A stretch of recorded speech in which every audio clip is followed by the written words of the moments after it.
Chapter 59. Her entire body was trembling. At this moment, she had already forgotten that she was a cultivator. Her instinctive feeling of helplessness was like the seaweed in the deep sea, tightly entangling her. The more she struggled, the tighter the entanglement became. She almost couldn't breathe. She is having lunch at Auntie Lee's house. Auntie Lee's son, who is in junior high school, is also at home. The four of them are talking and laughing in a harmonious atmosphere. Lynn is thinking whether she should go to the cliff after lunch to get the strange bluestone that grows with the black epiphyllum. However, in the middle of lunch, she receives a call from Baojia in the capital. Baojia's voice is full of tiredness. Lin Luoran is suspicious. When she is about to ask Baojia, she hears the loud sound of the emergency brake coming from the other end of the phone. Then there was a bang. It seems that the car has hit something. The phone is thrown away and Lin Luoran can't hear Baojia's voice anymore. It must be Baojia who was hit, it must be. Lin Luoran can almost judge by instinct. Moreover, before the car hit, she clearly heard Baojia whispering, "Help me, Lin Luoran is driving." She can't help but tremble. Baojia is so arrogant. She asks Lin Luoran to save her on the phone. She must have more than a car accident. Something serious must have happened that Lin Luoran doesn't know. It may even threaten Baojia's life. Lin Luoran tries her best to hold the steering wheel. When the car arrives at the county, the phone rings. It's Lu Jing. Lin Luoran's heart almost misses a beat. She presses the answer button several times before she hears Lu Zheng's voice. "Luoran, Baojia had a car accident. There is a car accident." Sure enough, Baojia has an accident. Lin Luoran's eyes are misty. She holds back her sadness. Her voice is so low that it seems to come from the hell. "Lu Jing, arrange the fastest flight for me. I want to go to the capital. I'll be grateful to you for the rest of my life." Lu Zheng was silent for a few seconds before he finally said, "Okay." Lin Luoran hangs up the phone. She sniffs and blinks away the tears in her eyes. She can't be knocked down now. She needs to calm down. Baojia is still waiting for her to save her. About 5 minutes later, Lu Jing called again. "Go directly to the airport. It's already been arranged." "Thank you." Lin Luoran hangs up the phone and steps on the accelerator. She drives the BMW through the traffic, speeding, running red lights, and breaking all the traffic rules. However, she doesn't care about that now. Her only hope is to get to Baojia's side as soon as possible. If Lin Luoran's friendship with Wang Miao is mutual understanding, then Baojia is like Lin Luoran's sister. "Baojia, wait for me." Lin Luoran runs all the way from her hometown to the airport in less than an hour. Lu Zheng has arranged not only the flight, but also himself. He is waiting for Lin at the airport. He is Baojia's fiancé. If he doesn't go to the capital now, Lin Luoran will beat him. Therefore, she is not surprised to see him. Neither of them was in the mood to catch up. They went straight to the plane arranged by Lu Zheng. It turned out to be a helicopter. They didn't know where Lu Zheng found it, but it was waiting for them at the airport. Before boarding the plane, Lin Luoran calls home. She is afraid that her parents will be worried, so she doesn't tell them the truth. She only tells them that Baojia's family is in an emergency and she has to go to the capital to help. After hanging up the phone, Lin Luoran remembers that she is not at home and she doesn't know what will happen to her in the capital. Lin Luoran thinks that she has made a big enemy of Ellie. They are both in our city. Lin Luoran is afraid that Ellie will make trouble while she is away.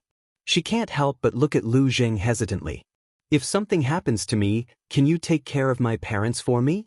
The rotor of the helicopter rotates rapidly, creating a strong wind. Lin Luoran's voice is a bit broken. Lu Jing jumps on the helicopter first and reaches out his hand to hold Lin Luoran's hand. "What are you talking about?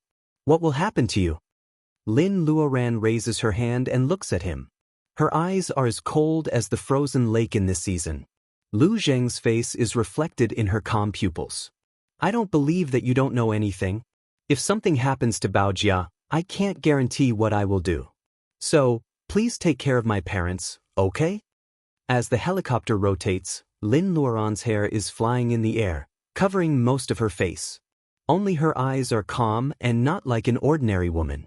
Lu Jing solemnly agrees. Lin Luoran smiles. Her sudden smile in the cold winter dazzles the nearby staff. She looks like a peerless beauty.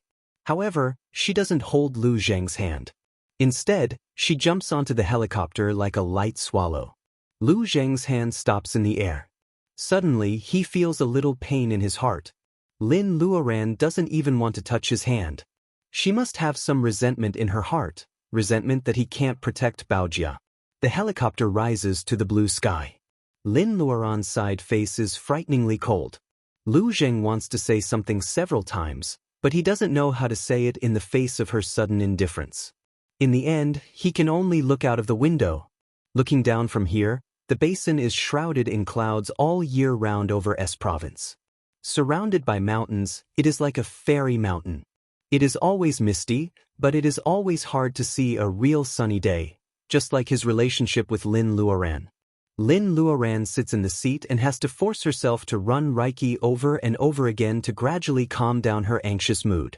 Maybe it is the power of Lu Zheng's family or Baojia's grandpa, but the helicopter directly lands on the rooftop of a building of the General Military Hospital in the capital.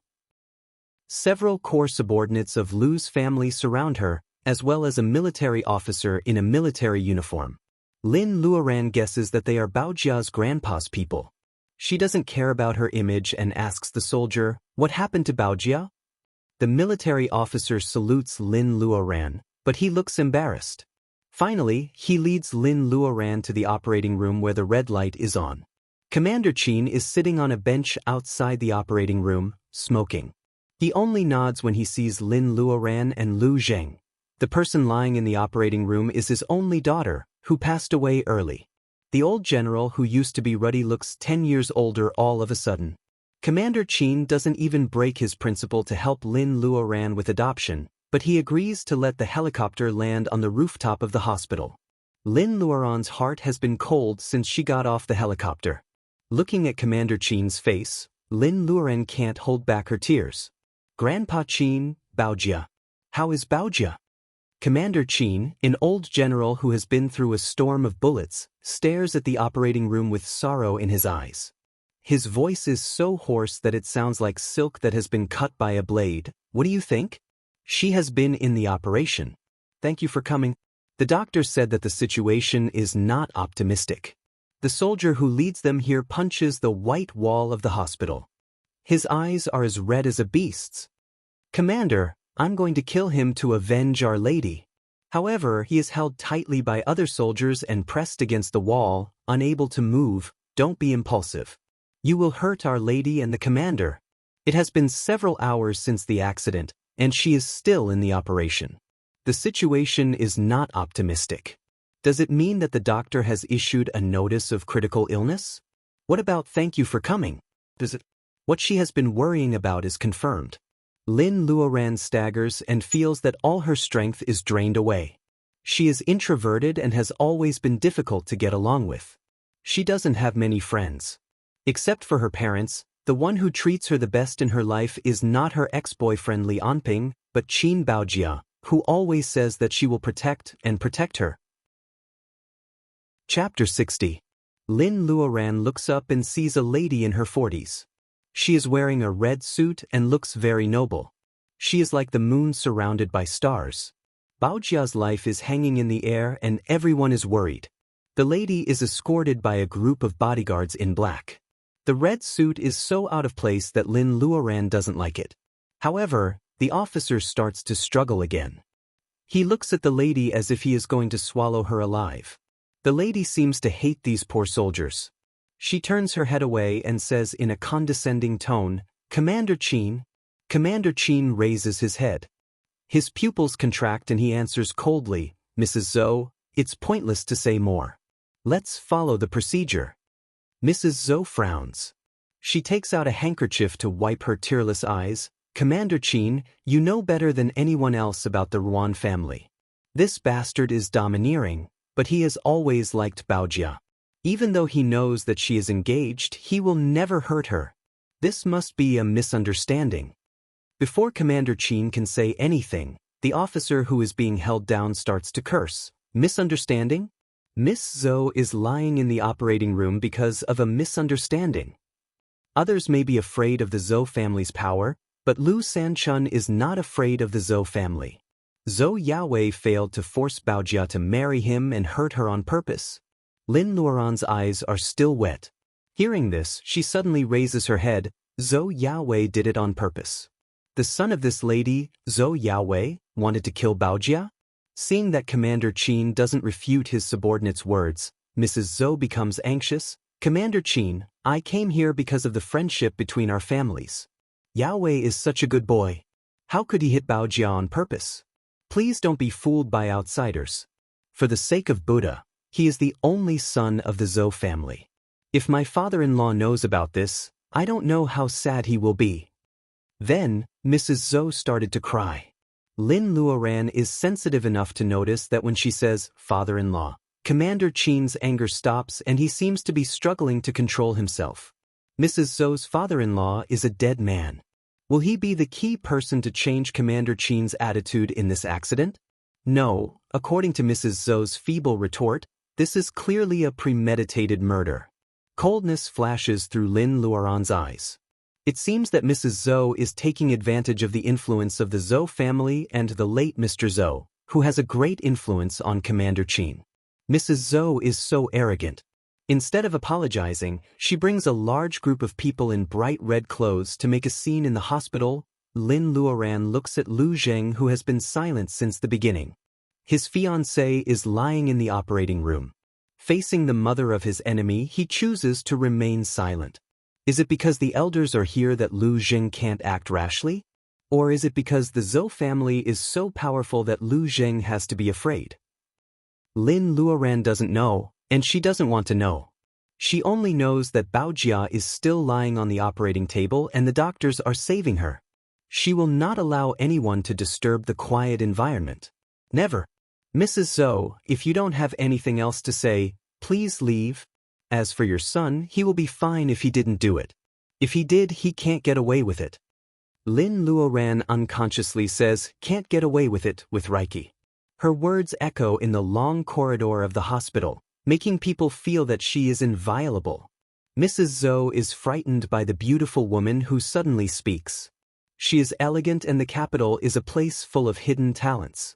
Mrs. Zhou doesn't know who Lin Luoran is, so she doesn't answer her. Instead, she just wails at Commander Qin. Commander Qin watched Yao grow up?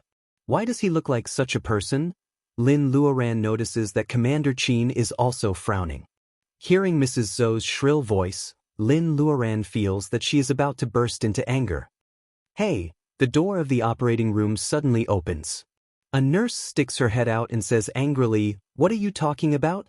Don't you know that silence is needed here? Lin Luoran gives the nurse a look and Mrs. Zhou stops talking. The nurse closed the door with a bang, making everyone unable to ask the questions in their mouths. Their hearts seem to be hanging high up in the air. Time passes quietly in the quiet corridor of the hospital like mercury.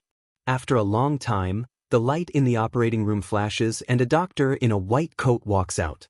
Facing everyone's expectant eyes, the doctor takes off his mask and says to Baojia's grandfather in a slightly apologetic tone, Commander Qin, we have done our best. Your granddaughter has a massive chest hemorrhage, cranial trauma, and many fractures. I'm afraid she can't make it past tonight. Family members, please go in and say goodbye. Commander Qin is about to fall. His subordinates hold him up. Mrs. Zhou covers her mouth with her hands. Her eyes are filled with fear. If Qin Baojia dies, how can she help her son get away with it? Hearing family members, Lin Luoran falls down by the door. Lu Zheng wants to help her, but he remembers the time when he played with Baojia in the Beihai Park when they were little. The proud queen at that time was just a little tail. She didn't call him Master Lu like she did later. Instead, she called him Brother Lu Zheng sweetly. Baojia is his fiancée, but he always treats her as his sister. He even has a crush on another woman. Lu Zheng's hands hang down helplessly. Tears are running down his face behind his gold-rimmed glasses. Lu Sanchun suddenly rushes to Mrs. Zhou and wants to ask for an explanation. However, he is held back by Mrs. Zhou's bodyguards. Hearing the noise, Lin Luoran comes to herself. She looks at the door of the operating room and murmurs, They don't even give Baojia the last piece. Baojia, how can you die? I'm here to save you. I'm here to save you. Get out. Get out of here with your people. If Baojia dies, I'll kill your son and bury him with her. Lin Luoran jumps up and throws a bodyguard against the wall.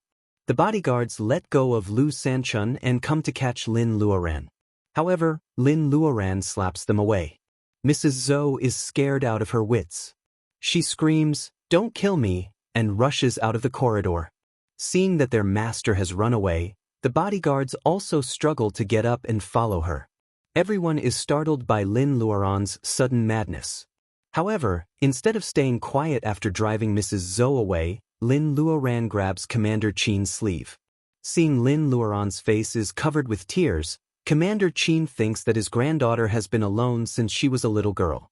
It is Lin Luoran who makes her feel better. Chapter 61. Lin Luoran wipes her tears with her hand and pulls Commander Qin's sleeve. She says something shocking. There is a glimmer of hope in Lu Sanchuan's eyes. Lu Zheng also bounces up from the wall. They all stare at Lin Luoran with hopeful eyes. They are like drowning people who find the last straw and they want to hold on to it. Commander Qin's eyes are cloudy. He thinks that Lin Luoran is talking nonsense because she is sad. He pats her hand and nods. "Good girl, Baojia will know what you are thinking. Let's go and see her." The attending doctor stares at Lin Luoran. This woman has no sense of urgency. What does she mean by she can save the patient? In this case, why are they surrounding the operating table for such a long time? Lin Luoran is so anxious that she doesn't know how to prove it. Commander Qin obviously doesn't believe her. What should she do? How can she save Baojia? All Lin Luoran can think about is to save Baojia. She has no time to think about hiding her power. Commander Qin is a privileged class, so he must have heard some information that ordinary people don't know. For example, cultivators. "Grandpa Qin, I can save Baojia. Please believe me this time. I am a member of the Taoist school." The Taoist school. Commander Qin's cloudy eyes suddenly wake up. Is Lin Luoran really one of the small group of people who have mastered the mysterious power in the state of Huaxia? Could his Baojia, his only family, be saved? However, she is too young. Even if she is a member of the Taoist school, can she really save Baojia? Commander Qin's mood is like a roller coaster at the moment, but he nods unconsciously. Lin Luoran is overjoyed. She feels that she is filled with endless energy. She has no time to be polite. She pushes away the attending doctor who is blocking the door of the operating room and stumbles into the operating room. The nurses and doctors in the operating room scream. After a while, they come out one after another. It turns out that Lin Luoran has driven them out and slammed the door of the operating room. The doctors surround Commander Qin and talk at once. Commander Qin raises his hand. "Everyone, my granddaughter has already been declared incurable. Since that's the case, I'll let her try. Even if she fails, it has nothing to do with you. Thank you for your help today." Commander Qin's words are reasonable. Hearing that they won't be held responsible, the doctors stop making noise. Instead, they gather in the corridor quietly. They have already declared the patient to be incurable. Can the beautiful young woman in the room be saved by herself? Lu Sanchun hesitates. He wants to ask Commander Qin what Taoism is and why he agrees to let Mississippi Lin save Baojia after hearing this word. However, seeing that Commander Qin is in deep thought, Lu Sanchun doesn't dare to disturb him. Commander Qin suddenly turns around and says sternly, "No matter what happens today, I don't want anyone to know about it." Several soldiers, including Lu Sanchun, move neatly and give a military salute. The doctors shrunk their necks and made their promises. Commander Qin looks at Lu Zheng. Lu Zheng smiles bitterly. "I promise I won't let anyone else in the Lu family know about this." Commander Qin stops talking and looks at the closed door of the operating room again. His eyes are a little blurred. He is thinking of the years of war half a century ago. Taoism. At that time, he was just a soldier in rags. Commander Qin has no time to care about other people's thoughts, let alone what Lin Luoran thinks of when she says Taoism. Stumbling into the operating room, Lin Luoran turns a deaf ear to the scolding of the doctors and nurses. She sees Baojia on the operating table with her eyes closed. Her head is wrapped in layers of gauze. Her hair is gone and there is blood on the white gauze. It seems that she has finished the craniotomy. Get out, all of you. Lin Luoran has no time to be polite. She drives the doctors and nurses out of the operating room and slams the door. Then she comes back to check on Baojia. The electrocardiogram is getting weaker and weaker. Baojia's pale face is covered with blood.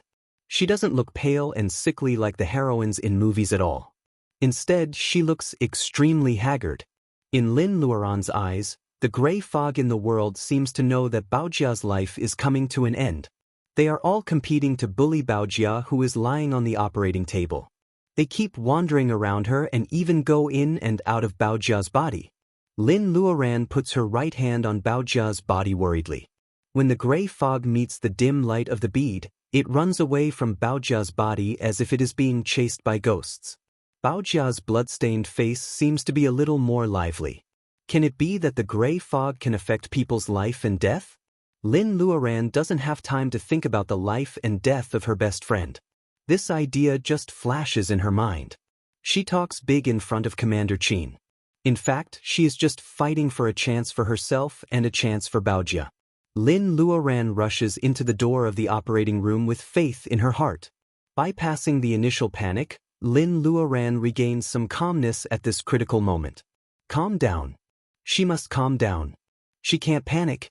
Lin Luoran reaches out her trembling right hand and touches Baojia's cold cheek. Baojia is dying. How can Lin Luoran save her? Ginseng? Or spring water? No, none of them is right. Ginseng is a medicine for consolidating vitality. Baojia is suffering from internal injury and hemorrhage. She needs to stop the bleeding.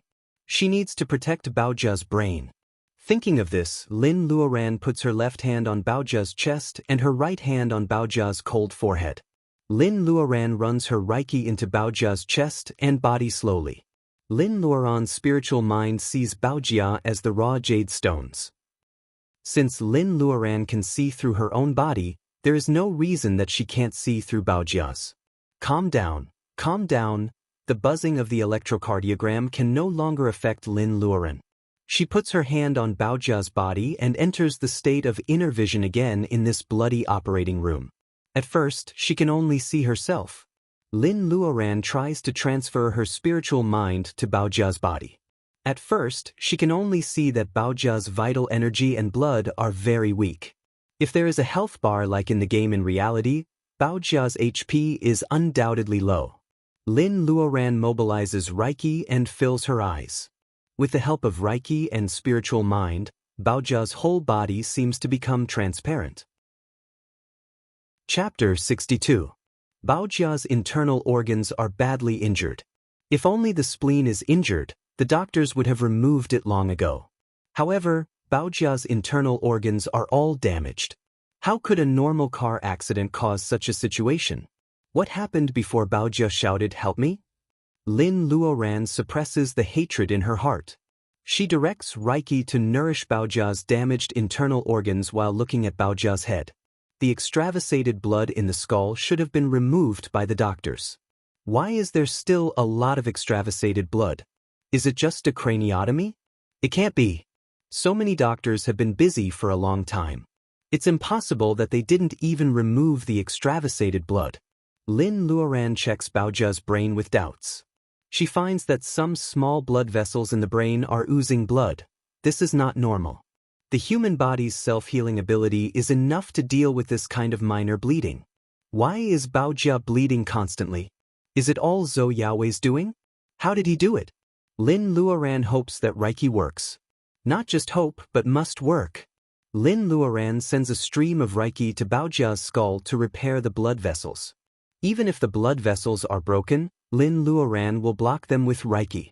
The original form of spiritual energy was originally small molecules that existed in the world, smaller than cells. In order to remove the impurities in their bodies, cultivators would constantly meditate and absorb spiritual energy. Through continuous tempering, the spiritual energy would be transformed into spiritual energy, or even a higher level of spiritual origin. Under the effect of Lin Luoran's Reiki, Baojia's damaged organs are gradually nourished. The bad cells are constantly removed and new cells are dividing and growing. In Lin Luoran's eyes, it is slow because she is in a hurry. In fact, if she had asked the doctors outside to come in and observe with a microscope, they would have exclaimed that it was a miracle. Lin Luoran repairs the skull and the internal organs at the same time. However, she is just at the stage of training qi into her body. Her pubic region and sea of Reiki haven't formed yet. She can't rely on her foundation to restore Reiki. She has to rely on the bead for everything. Compared with Lin Luoran's consumption, the bead's Reiki is too slow and too little. It has only been 10 minutes since Lin started to treat Baojia. Sweat the size of soybeans has appeared on Lin's forehead. This is an operating room with a constant temperature. The temperature will not be too high or too low. The sweat on Lin Luoran's forehead is because she has used up all the Reiki in her body. The Reiki in her body begins to run out. This is her body's instinctive reaction. The transmission of the bead was too slow. What should I do? What should I do? The Reiki in Lin Luoran's meridians are all sucked out. She can't support such a huge treatment at all. The Reiki delivered by the bead is pure, but it is just a drop in the bucket for Baojia's injury. Under the nourishment of Reiki, Baojia's damaged internal organs are quickly healed. At this time, Baojia's metabolism is extremely fast. New cells full of vitality keep dividing, pushing out the dead and damaged cells. In just 20 minutes, Baojia's body is covered with stinky sweat. If a cultivator were here, he would beat his chest and stamp his feet with jealousy and hatred. Lin Luoran is not treating Baojia's injury. She is clearly sacrificing the Reiki she has refined to change Baojia's physique. It is not the bone marrow cleansing and tendons changing, but definitely the power transfer in martial arts. Before a person dies, he or she will transfer all the power in his or her body to the younger generation through a special kung fu. The way of heaven is merciless. Cultivators are mostly those who abandon the mortal world to pursue the way of heaven. They can kill their fellow disciples for an elixir. Why would they waste the spiritual energy that they have painstakingly refined for a lowly mortal? Lin Luoran's whole body is trembling. Her hands on Baojia's body have begun to spasm. Her consciousness is blurred, time and space change. It is a small town with a misty rain. A 17-year-old high school girl has finished her evening self-study. She holds a pile of books and rides a bicycle for more than 10 miles to go home. It's not that she doesn't want to live in school, but that her family conditions don't allow her to. She is a sensible girl and doesn't want to squeeze more blood and sweat from her parents, so she chooses to live in school. The 17-year-old girl already has a beautiful face and a graceful figure. Her curves have begun to develop. She is young but attractive. Hidden under the loose school uniform, she becomes more and more imaginative. She has walked this alley many times. Although it is dark and empty, it is the fastest way to get out. The girl purses her lips and tries to cheer herself up. The neon lights in the small town are not gorgeous, but the girl is still very happy to see the faint street lights at the entrance of the alley. She steps hard and the bicycle is about to rush out of the dark alley. However, she feels that the bicycle stops. The girl looks around with the light at the entrance of the alley. She doesn't know where the hands come from and grab the back seat of the bicycle. She screams, but her mouth is covered by another pair of hands. 3 hooligans drag the girl into the alley with their hands covering her mouth. At the age of 17, she is not as calm as she is today. Encountering this kind of thing, she is so flustered that she doesn't know what to do. Those dirty hands are touching her through her clothes. The girl tries hard not to let her tears fall, but she feels so lost and helpless. What to do? The sound of a motorcycle slowly approaches from afar. There are people coming to such a desolate place? The girl's flustered heart slowly calms down. This is her only hope. She suddenly bites hard on the sweaty hand covering her mouth. The man lets go in pain. Help me. She thinks that her cry will be very loud, but she has already lost her strength in fear. It is just like the whine of a stray cat. After the initial panic, the 3 men burst into vulgar laughter as the motorcycle drove through the alley without knowing what was going on. You think someone is coming to save you? Stop dreaming. Dream? Is it really a dream? The girl's heart is filled with despair, but she is not willing to give up like this. She kicks and screams, but she can't struggle against the arms of the men who have the natural advantage. Rip, the shirt under the school uniform is torn, and her white skin is exposed to the damp air of the small town. When the obscene big hands touch her collarbone, the girl finally can't help but close her eyes, and tears of crystal and despair fall. A fishy smell approaches. The disgusting man shows his yellow teeth and rubs them on the girl's face full of tears. Vroom, vroom, the rapid acceleration and braking sound, the incandescent light is like a torch, illuminating the dirty alley. The girl suddenly opens her eyes and looks at the heavy motorcycle in disbelief. Is this the car just now? I hate people like you the most, bitches. The rider says twice. It is actually a woman's voice. The three men look at each other and laugh. I was worried that one is not enough, and now there is another one. Brothers, tonight is really a good day, huh? The three men rush up, and the girl's heart darkens. The original hope that originally surged up turns into regret. It is she who harmed others, if she doesn't ask for help, who knew that the next moment, the scene they imagined did not happen. The female rider in leather clothes and pants threw out a backpack with one hand, hitting one of the criminals. She nimbly flipped over and got off the car. She raised her right foot and directly kicked the other criminal in the face. One hit to win, and the two criminals are temporarily knocked to the ground. While the last criminal is stunned, the female rider takes off the helmet on her head and throws it at him with all her strength. The girl forgets to blink, and the female rider, who can't see her face clearly, stomps her feet. Get on the bike. She uses all her strength to pull her up from the ground and pulls her onto the bike. The three men had recovered from the pain and wanted to surround her, but the female rider had already ignited the accelerator, turned the handle, and rushed out of the alley. She cursed, but when she saw the motorcycle on the main road, she didn't dare to act rashly anymore. She could only hide in the shadows again. The bike doesn't stop until it reaches the brightly lit square. Looking at the crowd around, the girl finally can't help crying. The female rider has the courage to fight with the three criminals, but seeing the girl's tears, she is anxious, stomps her feet, and rushes into the roadside fast food restaurant. Here for you. Still against the light, the girl looks up and sees the female rider holding a cup of hot soybean milk in her hand. You are the new student in the third class, Chin Baojia? The girl suddenly recognizes her savior and forgets to cry for a moment. She points at the female rider while sobbing. Chin Baojia notices the school uniform on the girl. She really goes to the same high school as her. While thinking, she forcibly puts the soybean milk into the girl's hand with tears on her face. It's good that you know her. Don't cry. My scalp is numb when I hear others cry. Drink soybean milk. Drink soybean milk. Frightened and in the cold spring, a cup of hot soybean milk is undoubtedly attractive to the girl. The one standing opposite her is Chin Baojia, who saved her and is also from the same high school. The girl feels relaxed and unconsciously bites the straw of the soybean milk. How did you have the courage to come back to save me? The girl sips the soybean milk, and her voice is as low as a mosquito. You mean this? Who would like to save you? I just hate those bastards who do this kind of thing. Chin Baojia makes a gesture of cutting her throat, and suddenly says fiercely, by the way, can you shout louder next time you encounter this kind of thing? You sound like a cat. If I didn't pass by, who would come to save you?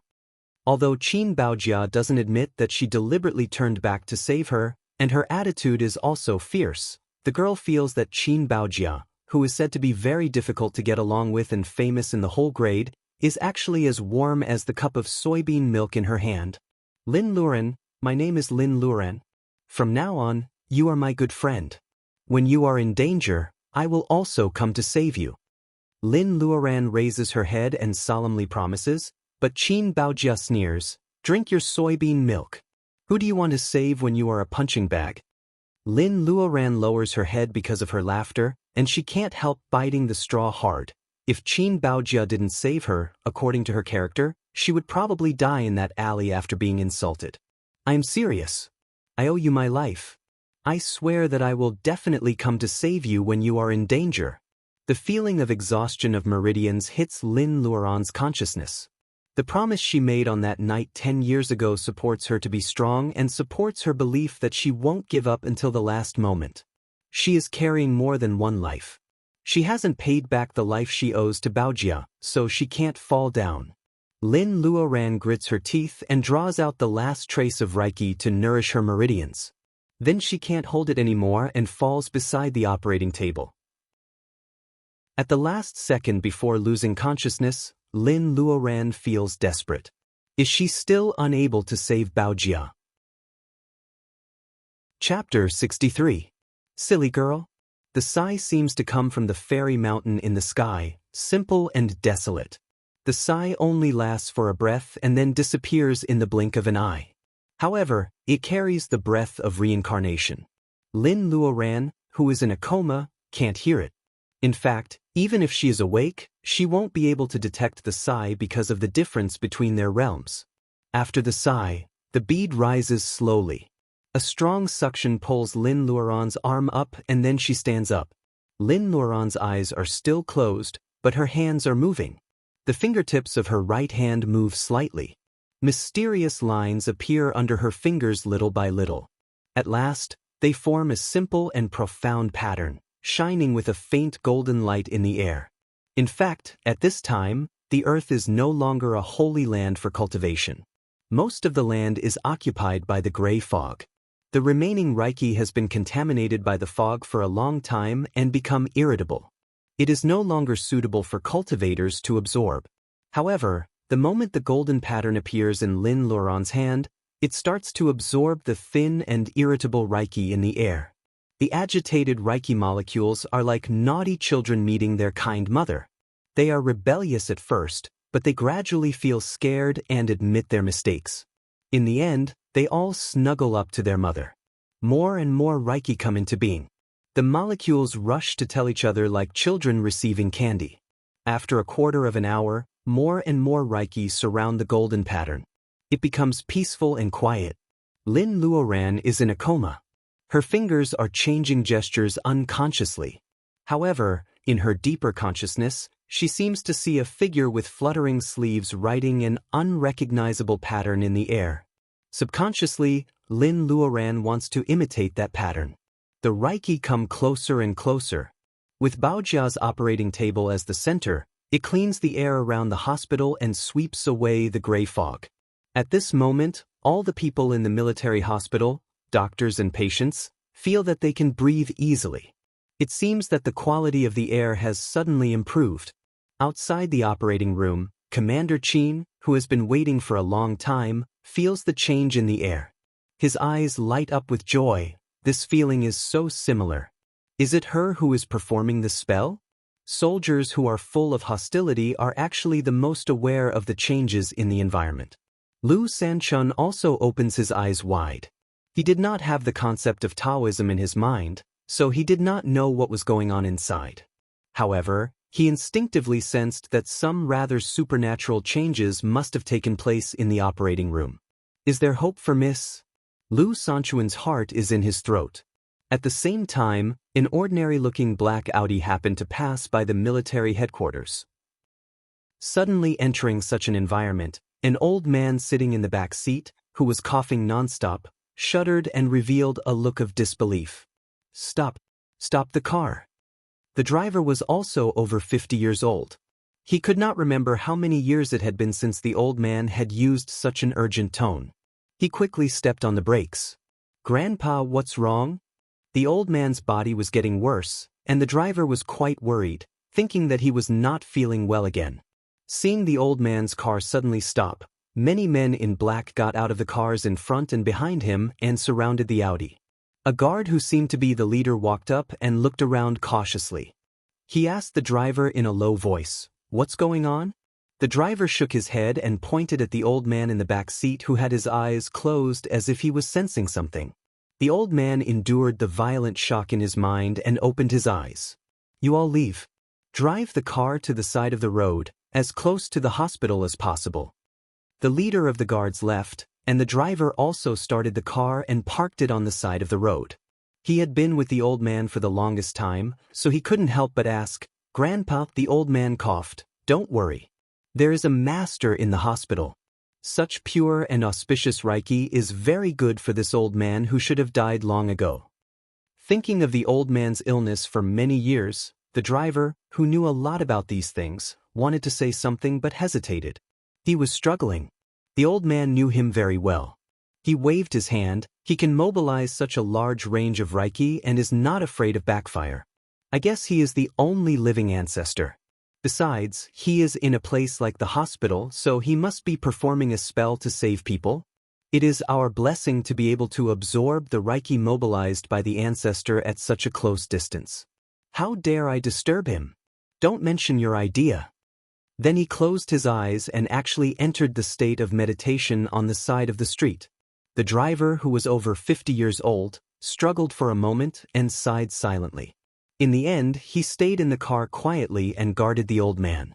In the hospital operating room, the golden light on Lin Luoran's fingertip is getting stronger. Maybe the pattern in the air has absorbed enough Reiki, or maybe Lin Luoran's body is not strong enough to support such a powerful and mysterious pattern. After absorbing too much Reiki, the golden pattern is getting stronger and stronger, and it is about to disperse. Lin Luoran closes her eyes and frowns. The golden light is about to disperse. No matter how unwilling she is, she can only move her fingers slightly and inject the pure power formed by the golden pattern into Baojia's body on the operating table. As the golden light goes into Baojia's body, the Reiki that was approaching the operating table loses its target and becomes disordered again. It retreats faster than it came. However, the area within the hospital is the territory that the Reiki army has just occupied.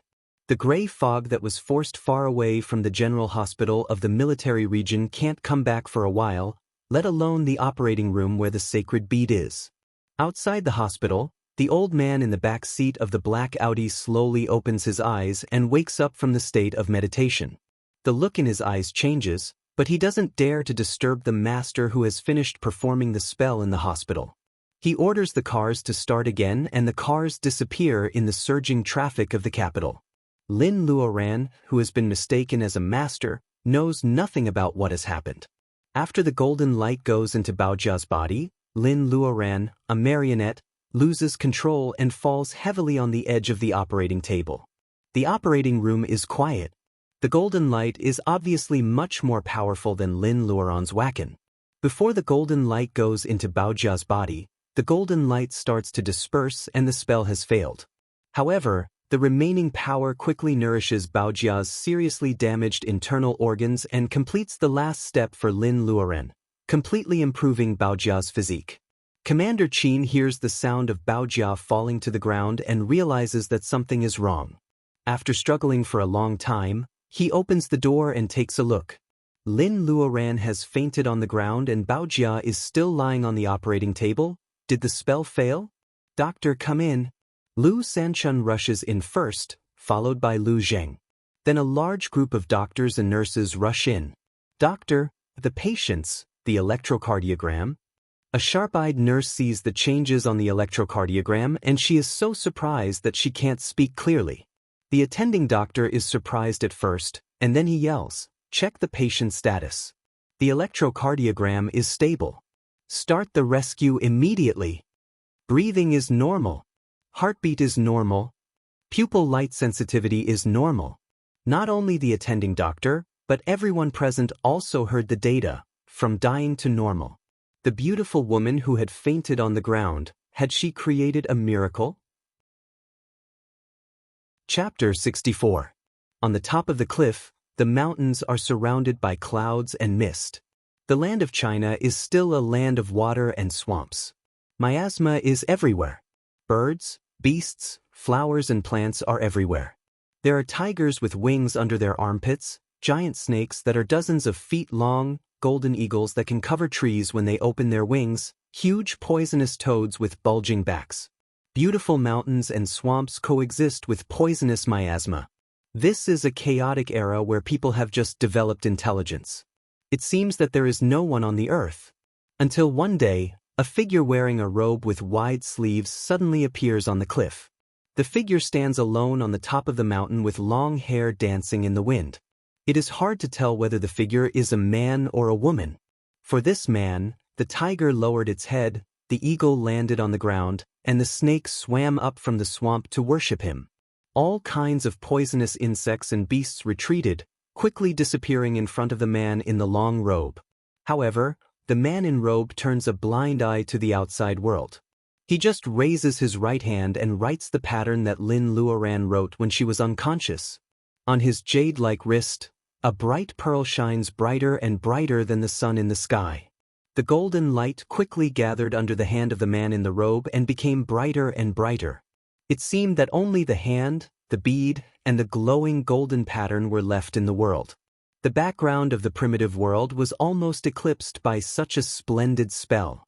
Lin Luoran feels that she is standing on a rampart like a passerby, watching the man in robe casting spells in fear. Based on her instinct, she feels that the golden light gathering under the man's hand has the power to destroy the world and disturb the order of the world. Standing on the rampart, she unconsciously wants to imitate the pattern. However, as soon as she moves her fingers, the man in robe seems to notice it. He suddenly turns around and looks at Lin Luoran across thousands of years of time and space. Lin Luoran's spiritual mind feels stinging. She feels that she is thrown out of a world in an instant. She opens her eyes. White walls, white bedsheets. Am I in a hospital bed? The nurse who is changing her drip sees her open her eyes and says in surprise, "Miss Lin, you are awake?" Lin Luoran nods gently. She first checks her body and finds that the exhausted Reiki is filling up her meridians again. Maybe it is the bead's slow delivery. After checking her body, Lin Luoran breathes a sigh of relief. How long have I been in a coma? Maybe because she hasn't spoken for a long time, her voice is dry and not as clear as it used to be. The nurse changes Lin Luoran's drip quickly and says softly, "Miss Lin, you have been in a coma for 5 days." 5 days? How is Baojia now? Lin Luoran doesn't know what is going on and she doesn't dare to ask. She is afraid to hear bad news from the nurse. While she is hesitating, the door of the ward is pushed open. It is the soldier named Lu Sanchun who comes in with a basket of flowers. Seeing that Lin is awake, he smiles. Then he seems to think of something. "Pa!" He salutes to Lin Luoran with his military boots. Lu hesitation. Lu of military. Lu of Lu. Lu of. Lin Luoran salutes again. "Miss Lin, thank you so much. You were out of danger 5 days ago. The commander will be very happy to know that you are awake." Lin Luoran is finally relieved. In this case, the dreams in her memory may not be fake, right? In the dream, she writes mysterious patterns in the air with her eyes closed and her long hair moving without wind. The last golden light goes into Baojia's body. It must be that golden light that saved Baojia. Can I see Baojia? Lin Luoran has been in a coma for 5 days, but she doesn't find any other discomfort. The reason why she fainted on the same day is that she ran out of Reiki and exhausted her energy. Before Lu Sanchun says anything, the nurse says awkwardly, "Miss Lin, you just woke up. Let the doctor check you first." Lin Luoran smiles. "It doesn't matter. I know my body well. Could you please buy a bowl of porridge for me and send it to Miss Chin's ward?" People who can live in the intensive care unit of the General Military Hospital can't only be rich. If they are not rich, they can't even know the room number. The nurse has done her duty. Lin Luoran insists, so she has to inform the doctor and buy porridge for her. Well, now there are no outsiders here. Can you tell me the truth? Lin Luoran is sensitive. How can she not feel that Lu Sanchun is not telling the truth? Therefore, she deliberately sends the nurse away and asks clearly when there is no one around. Lin Luoran knows what is going on, so she doesn't panic. Lu Sanchun is not good at talking. He doesn't know how to tell her clearly. He can only say what he knows one by one. Lin Luoran frowns for a while and then smiles for a while. "You mean, according to the doctor, Baojia is now a healthy person, but she has been in a coma like me and can't be woken up by any method?" Lu Sanchun nods and sneaks a look at Lin Luoran, who is lying on the bed, with respect. To be honest, as a Huaxia soldier from the mountains, Lu Sanchun has seen a lot of blood when carrying out secret missions. However, he doesn't know who the Taoism in front of him is. When the doctors rushed in that day, they found that the internal injury on Mrs. Body that couldn't stop bleeding was healed, and even the surface wound was healing. Is this a miracle?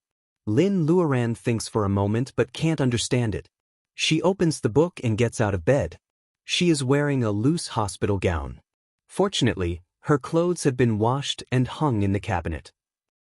Lin Luoran goes to the toilet to change her clothes. She moves her hands and feet and feels strong. She doesn't look like a person who has been hungry for 5 days. She turns to Lu Sanchun and says, "Let's go. Please take me to see Baojia." Lu Sanchun is also a soldier. He only respects Lin Luoran. He is not shy like a weak woman. Hearing this, he takes Lin Luoran out of the ward and walks to Baojia's ward. In the long white corridor, Lu Sanchun unconsciously lightens his footsteps in his military boots. Lin Luoran follows him. She is so light that she doesn't make a sound. Can't be woken up by any method. Chapter 65. The doctor is doing a routine examination. Commander Qin is whispering to Lu Zheng on the sofa. The nurses are busy helping, and the soldiers are standing guard at the door. Everything is so quiet. It's not that Commander Qin is ungrateful. After saving Baojia, Lin Luoran leaves Baojia alone. Baojia's ward is deserted. It's just that after Lin Luoran pulled Baojia back from the gates of hell, Commander Qin has ordered everyone to keep it a secret. However, Commander Qin can't seal other people's minds. Everyone regards Lin Luoran as a hidden master. Who dares to disturb her? Grandpa Qin. Lin Luoran stands at the door and calls Grandpa. Commander Qin raises his head and smiles when he sees that Lin Luoran is awake. "Girl, you are awake. Come here and sit down. Don't run around."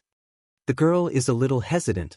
Commander Qin doesn't know how to face Lin Luoran, a young master of Taoism.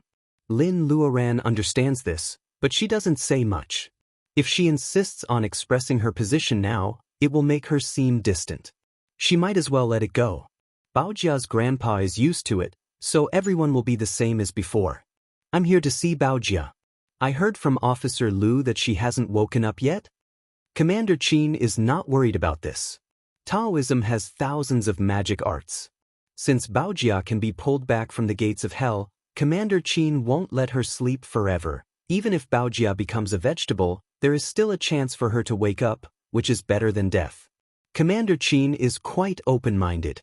However, since Lin Luoran asks, Commander Qin can only nod. If he is not worried about Lin Luoran's health, he would like to ask her to take a look at Baojia right now. "Can I have a look again?" Baojia is surrounded by a group of medical staff. Lin Luoran can't see anything from the distance, so she asks Commander Qin for his opinion. The attending physician and the nurses who witnessed the miracle have been silent since Lin Luoran walked in. They are hoping to see the mastery again. In terms of medicine, their desire for knowledge is no less than Lin Luoran's desire for lack of spells when she was a cultivator. However, Commander Qin obviously doesn't give them the chance to watch. He politely asks them to leave and sends Lu Sanchun to guard the door. Only Lu Zheng is allowed to stay in the ward. She hasn't seen Lu Zheng for a few days and he seems to have lost a lot of weight. Lin Luoran glances at him and sees that his knuckles are almost visible. Lin Luoran doesn't know why. Maybe it's because of Baojia's accident, or maybe it's because of Lu Zheng's silence when Mrs. Zhou came to make a scene that day. Lin Luoran feels that the distance between them has widened by a light year. After all the medical staff have left, Lin Luoran comes to Baojia's bed and observes Baojia's condition. Unlike Baojia on the operating table that day, Baojia's breath is smooth and the blood on her body is gone. Her shaved black hair has grown by 2 inches, which is quite abnormal in just 5 days. The scar left by the craniotomy has healed at an amazing speed. It is not hard to imagine that in a few days, even the scar will disappear. Lin Luoran tries to use Reiki to check Baojia's body.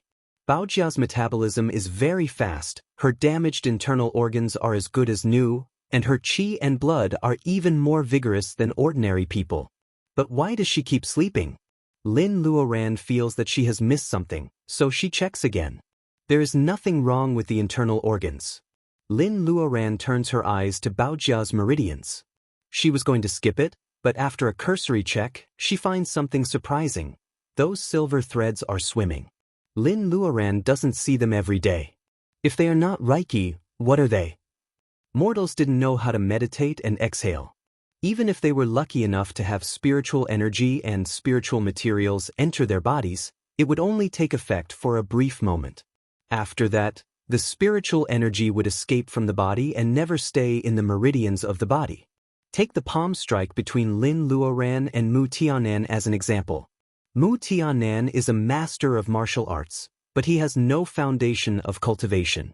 The tricky Reiki left by Lin Luoran in his body will only annoy him from time to time. Usually, it will disappear after a few days. Is the Reiki left in Baojia's meridians from 5 days ago? Lin Luoran has a feeling that it is not so simple. She withdraws her spiritual mind and thinks for a while with her eyes closed. She opens her eyes and asks, "Grandpa Qin, is there anything wrong with Baojia these days except that she is in a coma?" Commander Qin thinks for a while. She has been in a coma, but her functions are normal. There seems to be nothing wrong with her. Lu Zheng, who has been silent, knocks on the table with his fingers. I overheard the nurse saying that Baojia changes her hospital gown and bedsheets very frequently. It seems that she sweats a lot these days, and the sweat is black. No matter how much Commander Qin cares about Baojia, he doesn't pay much attention to such trivial things. Lin Luoran's eyes light up after hearing Lu Zheng's words: black sweat, unconscious Baojia, and Reiki in Baojia's meridians. Does it mean that Baojia can also cultivate? Lin Luoran remembers the stinky black cocoon when she was purifying her marrow and changing her meridians. She also remembers the painful process when the red fruit took effect in the middle of the night. Compared with Baojia's current state, maybe it is a blessing in disguise. What Lin Luoran is going through is a relatively gentle process of changing her physique. The more Lin Luoran thinks about it, the more likely it is. She can't help but smile. Seeing that Lin Luoran is relaxed, Commander Qin's frown also becomes smooth. As long as his only granddaughter is fine, he will be a happy old man again. Luoran, look at your smile. Is Baojia okay? Lin Luoran smiles mysteriously. She is more than okay. Maybe it is a blessing in disguise. Everything depends on when she wakes up. Thinking that Baojia may lay the foundation of cultivation because of this injury, Lin Luoran is also happy. The path of cultivation is long.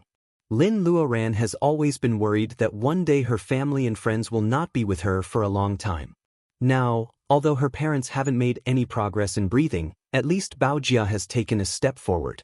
More importantly, because of the exhaustion of Reiki, Lin Luoran seems to have triggered a deeper existence in the bead. If she can copy the pattern, she can at least learn a thing or two, and her parents will be able to cultivate smoothly.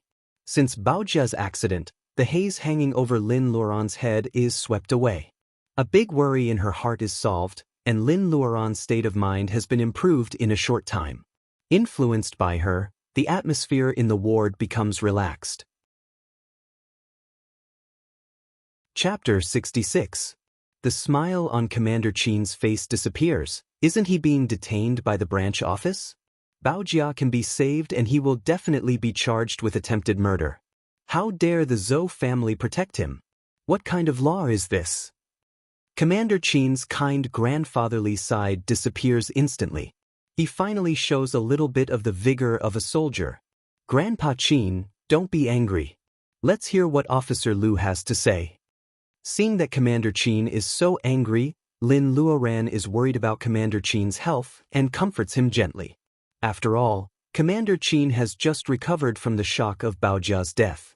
Lu Sanchun finally gets a chance to speak. Commander, it seems that the Zhou family is not the one who protected Zhou Yaowei.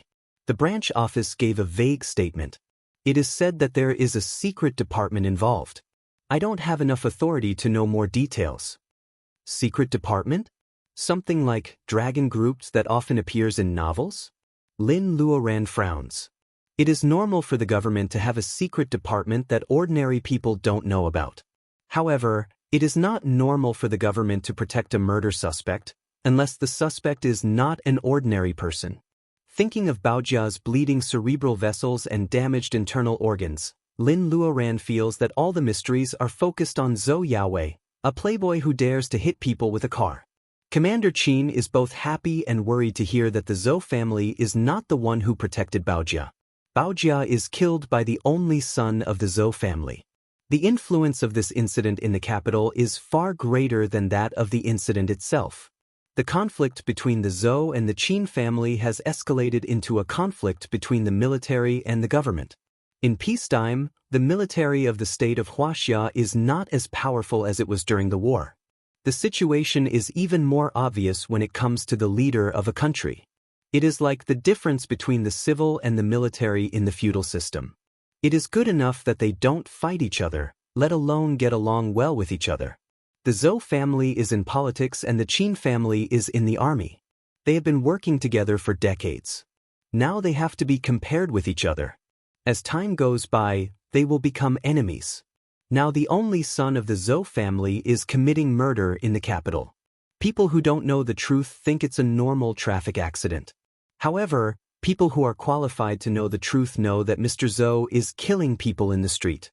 This was the peaceful Huaxia kingdom on the whole, not the era of warlords and warlords. Not to mention the dirty secrets in the dark, this kind of public murder in the capital still touched the bottom line of many people, especially with the different statuses of the Zhou and Qin families. Not only were the big shots in the military very dissatisfied, but many people in the civil service were also frowning. Of course, the political enemies of the Zhou family are looking forward to Commander Qin's counterattack. However, the military leaders know that Commander Qin and Old Zhou have a deep relationship. Old Zhou is dead, but people can't cool down so quickly. They are waiting for Commander Qin to make a decision. If the only daughter of the Qin family died, this grudge would never be resolved. No matter how many connections there were, could they replace the only bloodline? However, if Qin Baojia is alive, things become complicated. The political enemies who are ready to give the Zhou family a fatal blow have to stop and wait for Commander Qin's reaction. In most people's view, as long as Qin Baojia is alive, the conflict between the Zhou and Qin families can be resolved with benefits. However, at this time, Mr. Zhou doesn't wait for the Zhou and Qin families to compromise. He jumps out of the whirlpool first, with the help of the special department. This makes the Zhou family happy. The only son of the Zhou family, who has been despised by the social circle in the capital, has a relationship with the special department behind their back. Who dares to say that Zhou Yaowei is a useless playboy now? Besides, the special department is under the name of the military intelligence. Mrs. Zhou, who felt wronged before, suddenly feels that Commander Qin is the one to take revenge. You people are in the same system. Aren't you also fighting among yourselves? Lin Luoran certainly doesn't know what people are thinking about. All these changes have happened in such a short time. Commander Qin doesn't say anything immediately after hearing that it is the special department. Lin Luoran doesn't know the situation, so she can't give any advice. After Commander Qin leaves with Lu Sanchun, Lu Zheng says that he has something to do. Lin Luoran is the only one left in Baojia's ward. The nurse opens the door carefully and sticks her head out with a thermos in her hand. It turns out that she has bought porridge for Lin Luoran. Is it porridge with mushrooms and lean meat? Lin Luoran opens the lid and smells the fragrance. She realizes that she is not a Superman. She hasn't eaten for 5 days and only relied on nutrient solution to survive. Now she feels hungry as soon as she smells food. After drinking the porridge, Lin Luoran looks at Baojia's sleeping face. She is so worried. Now that Baojia is safe, Lin Luoran doesn't know what to do. Thinking that she has been in a coma for 5 days, Lin Luoran pats her head and calls her parents. Mrs. Lin is not worried when she gets the call. She tells Lin Luoran to stay in the capital and keep Baojia's grandpa company if she has nothing to do. Lin Luoran knows that Commander Qin has called her parents when she was in a coma. Commander Qin doesn't dare to tell them the truth. He only tells them that Lin Luoran is occupied with some trifles and has no time to go home. He asks them not to worry about her. After chatting for a while, Mr. and Mrs. Lin not only don't know that Commander Qin is a general, But they also think that Commander Qin is a lonely old man who needs the company of the younger generation. That's why they ask Lin Luoran to stay in the capital for a while. Lin Luoran can't say it out loud. She says yes when Commander Qin has prepared an excuse for her. She won't go back until she sees Zhou Yaowei punished. Although Baojia is fine now, Lin Luoran can't forget the fact that Zhou Yaowei once tried to kill her. Lin Luoran can't forget Baojia lying on the operating table and dying. Everyone can do bad things, but others can't take revenge. This world is meaningless. Debts must be paid and murders must be paid. These are not just two familiar sayings. They belong to the original order of the world. Of course, there is also a saying that the weak are prey to the strong. Some people can fight back while others are weak. They can only silently complain about the injustice of society. What about herself? Is she really the one who can control her own fate? Lin Luoran remembers the scene in her dream. She tried to draw the mysterious pattern, but the man in robes stared at her across time and space. Lin Luoran feels a tingling pain in her head every time she thinks of his dark eyes, which seem to have experienced the vicissitudes of life. Lin Luoran has no time to recall the lines of the mysterious rune. Her head hurts so much that it can't go on. It feels like thousands of needles are pricking her. Lin Luoran groans. She feels like she just got out of the water. In a short time, her body is soaked with sweat. Lin Luoran wipes the sweat on her forehead with difficulty and smiles bitterly. It is true that she is greedy. She wants to cling to the power that she can't control. Her spiritual mind is hurt just by recalling the look of the man in robe's eyes. However, is it really impossible to draw the pattern? Chapter 67. The towering palace wall is still there, but the dynasty has changed. The 8 alleys in the past can't compare to the street of nightclubs now. However, for some people who are not short of money, private clubs that are more intimate and upscale are the places where they can get drunk at night. For example, the Bluebird Club is full of luxury cars. Cars worth millions of yuan are parked in front of the club. You will feel ashamed if you drive a Mercedes-Benz or a BMW. Ordinary people are afraid of being charged when they pass by this club. At 11 o'clock in the evening, the street lights of the imperial capital were bright, like a long winding dragon entrenched in the sky above the imperial capital of several generations. Most of the salaried people had long since prepared to go to bed to prepare for work the next morning, but for the nightclubs, it was just beginning to be extravagant. Outside the Bluebird Club, as usual, some people have to take a detour. However, they can't stop the traffic of the playboys. It's 11:30 in the evening. A black Lincoln comes like a ghost. The driver skillfully stops the car. For some reason, the atmosphere in the car is a bit awkward. It's a strange silence.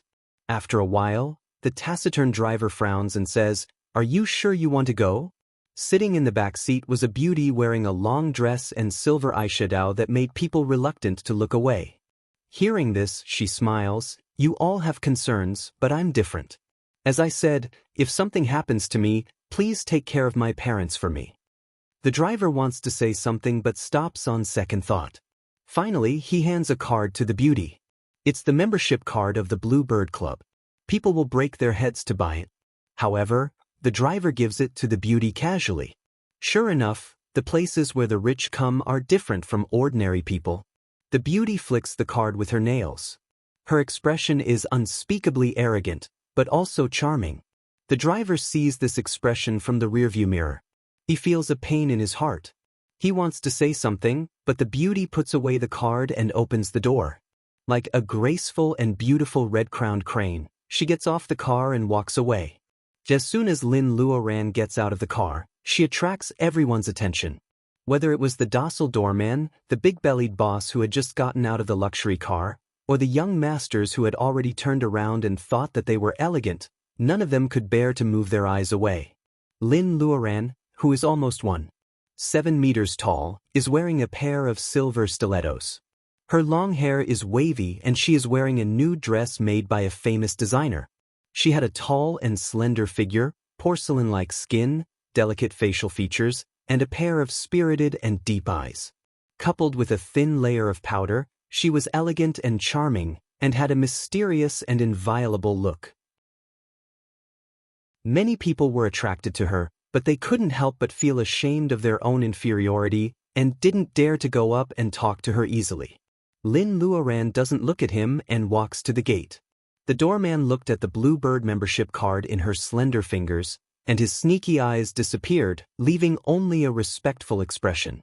Beauty was a woman's capital, and if she was beautiful and rich, she was even more out of the reach of the doorman who was paid by the doorman.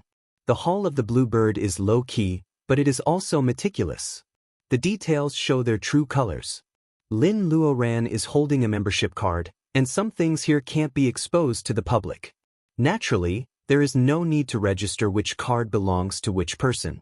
After verifying the authenticity, a waiter comes up and asks politely, "I'm looking for Mr. Zhou."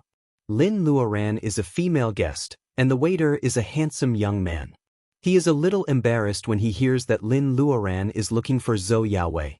However, he smiles happily and says, "How about I ask Mr. Zhou first? You are such a beautiful lady. Mr. Zhou should come to pick you up in person." Lin Luoran smiles, "I just want to give him a surprise. Won't you give me a chance?" Lin Luoran's arrogant look loosens, and a trace of shyness appears on her face, which makes people's imagination run wild. Only beautiful women can come to the club with the playboys. The waiters have seen a lot of beautiful women with delicate makeup. However, they have never seen a beauty like Lin Luoran when she smiles like a blooming flower. The waiter secretly exclaims that Zhou Yaowei is so lucky with women. Thinking that Zhou Yaowei is having so many women tonight, he gets jealous. He wants the beautiful woman in front of him, who talks like Zhou Yaowei's girlfriend, to catch her. There is an event on the second floor tonight. Many rich men will be there. Why don't you go and have a look? The waiter is still smiling, but he tries to change the topic. Lin Luoran comes back to her senses. She takes out a stack of notes, which seems to be worth thousands. She throws it to the waiter and takes the elevator to the second floor. Although Bluebird Club is a combination of entertainment, leisure and fitness, a place where Zhou Yaowei lives will not be a boring gym. Of course, the second floor is a nightclub. The Bluebird was not a common disco bar where anyone could come in. The membership card kept some white-collar workers and even gold-collar workers out forever. Therefore, the second floor was destined to not have many people, but it was unexpectedly very lively. The elegant blues music flowed in the hall, and the lights twinkled. All the men present were dressed in formal wear, and most of the women wore small dresses and jewelry. At first glance, one would think that this was a cocktail party of the upper class, not a clubhouse's entertainment venue. As soon as Lin Luoran steps into the door, a sharp-eyed lighting technician lights up a column of light. Under the strong light, Lin Luoran, in a long dress, looks like a proud goddess in Greek mythology. Her dark eyes are so bright that people can't take their eyes off her. Bathed in the light, Lin Luoran looks like a white lotus in the nightclub, beautiful but not seductive, swaying gracefully. The lighting technician stops here. The column of light only stays for a while and then it leaves, leaving a lot of pity. Feeling those evasive but naked eyes, Lin Luoran sneers. As expected, no matter how luxurious the package is, it can't hide the men and women behind the light. Raising her eyebrows, Lin Luoran chooses an inconspicuous seat in the corner and sits down. On the other side of the hall, there is a semi-open private room. There are more than a dozen men and women sitting there. As soon as Lin Luoran enters the room, they have been talking about her. "Brother Zhou, such a beautiful girl. Who else can she be but you?" The man who spoke was in his early 20s. His father was the boss of a fairly large company. Usually, he was considered a young master in his own circle. However, in tonight's circle, he was just a henchman who had just registered his name. Zhou Yaowei just got out of the whirlpool. He is proud of himself, and his female companion is also very beautiful. However, when Lin Luoran comes in, he feels that this young model, who is a little famous, is tacky. Her facial features are naturally exquisite under the scalpel, but now she seems to lack temperament. Chapter 68. This time, it is the son of a deputy director in the capital. His father has real power, but he works for the Zhou family. Naturally, he is very respectful to the only son of the Zhou family. Zhou Yaowei smiles with a glass of wine in his hand. You are so stupid. How can you be rude to a beauty? Brother Wen, what do you think of this beauty? Does she look good to you? Zhou Yaowei is tempted by the compliments of his entourage, but he is not impulsive enough to ask the man next to him. The man called Brother Wen has been sitting in the corner of the sofa without saying a word. However, he has never left Zhou Yaowei's side. His entourage thought that Zhou Yaowei's family sent him a bodyguard because he offended the Qin family. However, it seems that Zhou Yaowei respects him very much. Everyone was secretly surprised. After thinking for a while, they couldn't think of anyone with the surname Zhuan in the capital. After thinking for a long time, they couldn't think of anyone with the surname Zhuan in it. Brother Wen has no idea what these people are thinking. However, he is not interested in the beauty. He doesn't even raise his head and says lightly, "Don't make trouble before the middle of the month. Otherwise, I won't be able to explain it to you." Zhou Yaowei is a playboy. He laughs at Lin's words and changes the topic. He winks at the henchman whose family runs a company, and the henchman goes to Lin's table with a glass of wine. All the people at Zhou Yaowei's table are watching the fun. Zhou Yaowei's girlfriend is especially dissatisfied. However, when the guy walks over, he smiles at the beauty as if he can get her easily.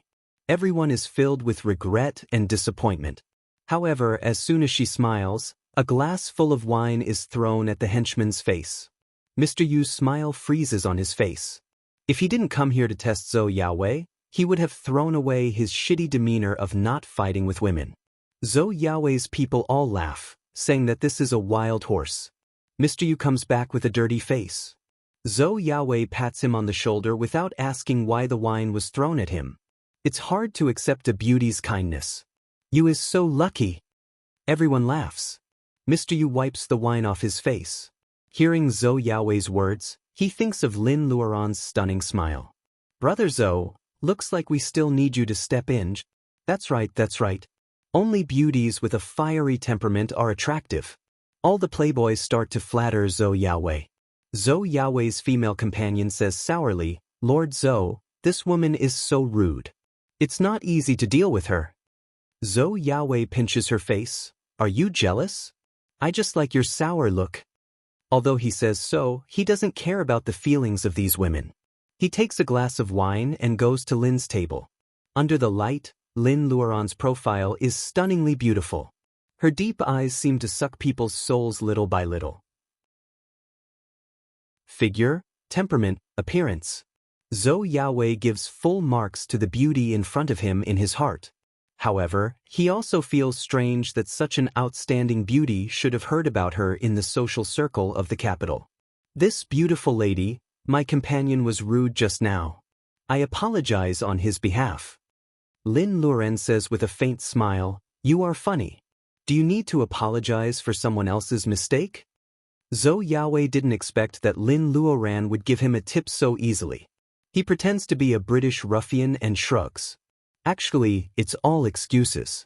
I have to find an excuse to approach a beautiful lady like you, right? Lin Luoran rolls her eyes. Zhou Yaowei is obviously a playboy.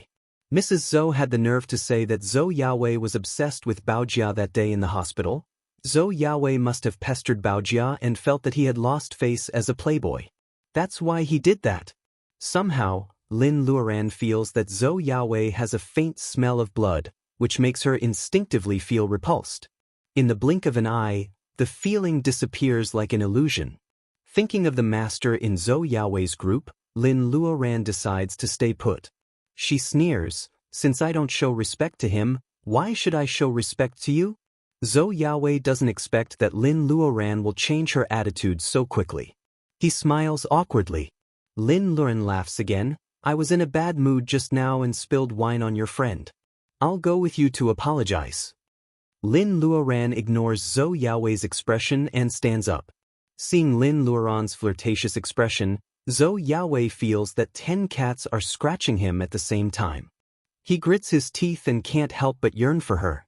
Seeing that Zhou Yaowei comes back with the arrogant beauty, everyone applauds. No matter how reluctant Zhou Yaowei's female companion is, she has to give up her seat to Lin Luoran. She bitterly drinks on the side. Beauty, you just spilled wine on me. You should tell us your name, right? Seeing that Lin Luoran is apologizing by raising her glass, Mr. Yu is more or less unwilling. Lin Luoran narrows her eyes. My surname is Qin. As for my name, I can't tell you for now. Hearing that her surname is Qin, everyone's face changes. They gather here today to celebrate that Zhou Yaowei is fine after bumping into Qin Baojia. Zhou Yaowei is still smiling, but there is a hint of danger in his eyes. Even Brother Wen, who has been sitting quietly in the corner, looks at her alertly when he hears that her surname is Qin. He finds that Lin Luoran's hands have no scars or calluses and her bare arms are as smooth as jade. She doesn't look like a person who has been practicing martial arts or holding a gun for a long time. Brother Wen lowers his head again. Lin Luoran picks up her glass and says angrily, "What? Is there anything wrong with my surname?" Zhou Yaowei remains calm. Of course not. Miss Qin, don't overthink. By the way, why is there no news about a beautiful lady like you in the social circle of the capital? It seems that those who have met you are hiding it. Of course, Lin Luoran knows that he is testing her. She says half-truthfully, I just came from our city. How could there be news about me? It is said that our city is Commander Qin's territory. However, apart from Qin Baojia, Lin Luoran has never heard that there is such a beautiful lady in the Qin family. Is it really a coincidence? The son of the deputy director was surnamed Zheng. Seeing that the atmosphere was awkward, he came out to smooth things over. Brother Zhou, isn't this fate that fell from the sky? That Miss Qin couldn't make it, but now she has a peerless Miss Qin. She is much more beautiful than Qin Pao's granddaughter who is as proud as a rooster. Zhou Yaowei sneers in his mind. So what if she is sent by the Qin family? He looked at Brother Wen who was sitting in the corner and made up his mind. Such a beautiful woman was a great tonic that was hard to come by in 100 years.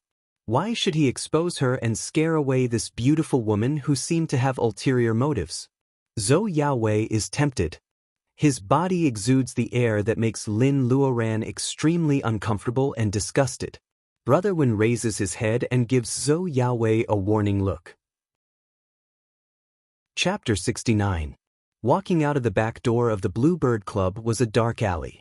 The whole alley was dark, and there was only a dim street lamp. In the middle of the night, there were few people. As soon as Lin Luoran follows Zhou Yaowei out of the back door, Brother Wen stops her and says such words. Seeing that Lin Luoran doesn't respond to his warning, Brother Wen suddenly smiles. Nobody will stop you if you want to die. I'm just saying. Seeing that Zhou Yaowei is looking at her unscrupulously under the street lamp, Lin Luoran sneers. Even if I let him go, he won't let me go. The special department is so arrogant. Zhou Yaowei laughs. You are indeed sent by the Qin family. But I heard that Qin Baojia is still alive? He looks at Lin Luoran with evil eyes and says with pity, what a pity. You are the most beautiful person I have ever seen. It's a pity that your surname is Qin. Brother Wen seems to understand Zhou Yaowei's unspoken words. He stares at Zhou Yaowei. The department bailed you out of the car accident, but it doesn't mean that they won't hold you accountable. Zhou Yaowei's arrogance lowers a little. It seems that he is extremely afraid of Brother Wen. Brother Wen turns to Lin Luoran and says, you can't imagine the power of some people. He dares not to hurt you with me here. You should leave. Lin Luoran narrows her eyes. You are protecting such a murderer. Now you are trying to be a good person? It is not him who hurts me, but me who hurts him. Lin Luoran has an idea. She takes out a custom-made whip from her space and holds it in her hand. What? Brother Wen is also surprised. He can see where Lin Luoran takes out the whip. It seems to appear in her hand all of a sudden. Lin Luoran shakes the whip and whips it at Zhou Yaowei with a whistling sound. Brother Wen's pupil shrinks. He grabs Zhou Yaowei and pulls him aside. The whip hits on the lamppost, making a loud bang sound. The whip's tail is still powerful. It flips up and grabs the monitor under the street lamp. Lin Luoran pulls back her strength and the monitor is torn into pieces. Zhou Yaowei sees the whip marks on the lamppost and the broken monitors on the ground. He says to Brother Wen in shock, Brother Wen, she even destroyed the monitors. She wants me dead. We can't let her go. Holding the whip, Lin Luoran stands still. The hatred in her clear eyes is stronger than ever. Yes, she has never hated anyone so much. Family and friends are the bottom line of Lin Luoran. She will explode if she steps on them. They are her reverse scales. Brother Wen looks at the murderous Lin Luoran and sighs. Finally, he lets go of Zhou Yaowei. Brother Wen's attitude means that he allows Zhou Yaowei to fight back. Zhou Yaowei smiles wickedly. Lin Luoran feels uncomfortable again. She steps back out of instinct. No, it was not an aura. This time, it was a pink mist visible to the naked eye. It seems that Brother Wen is also afraid of the pink mist on Zhou Yaowei. He keeps a distance from Zhou Yaowei and Lin Luoran as soon as the pink mist comes out. What's more, when Zhou Yaowei produces the pink mist, Lin feels a slight fluctuation of Reiki around him. She suddenly realizes that Brother Wen, who has been quiet all this time, is protecting Zhou Yaowei because of this? Lin Luoran is not stupid. She has seen a lot in TV shows and novels. None of the colored mist is good. Lin Luoran controls her body and steps back for more than 3 meters. She whips at Zhou Yaowei. The raging wind whistled and dispersed the pink mist. Brother Wen frowned and retreated again and again. Zhou Yaowei laughs. If this is all you can do, you can stay here tonight. The scattered pink mist comes back quickly. This time, it is not a chaotic mass. It turns into a long snake and pounces at Lin Luoran.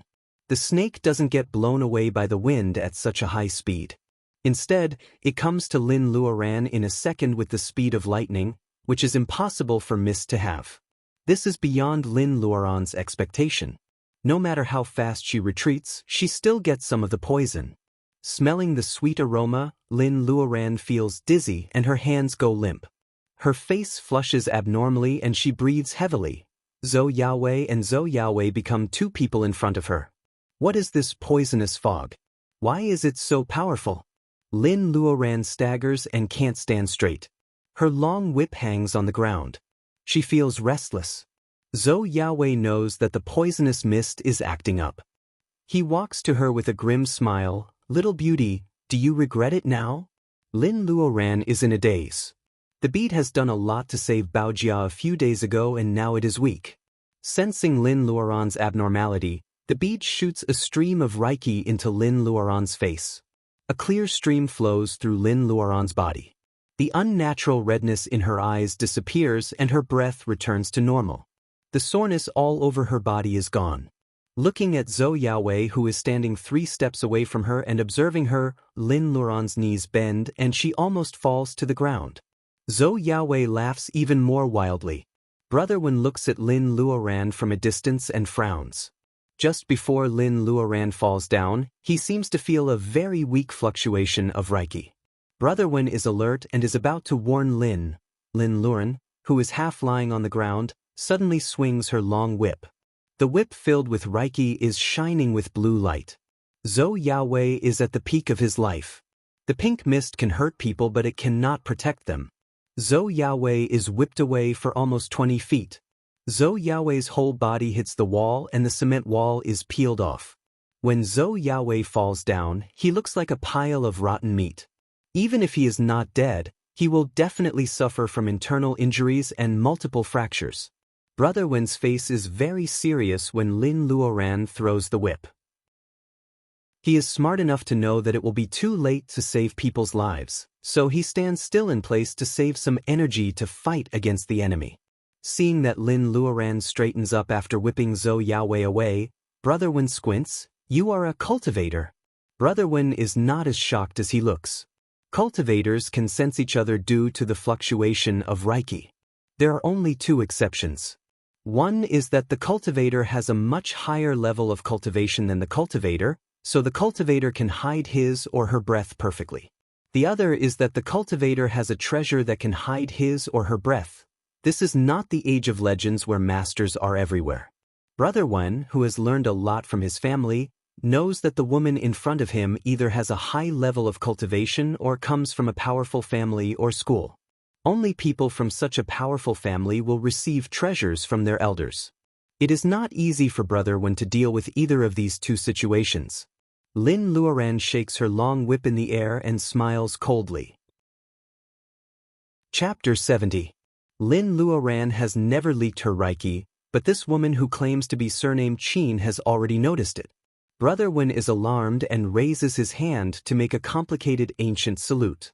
I'm Wen Guanjing, the 53rd descendant of the Wen family of Zhu Mountain. May I call you Immortal hometown?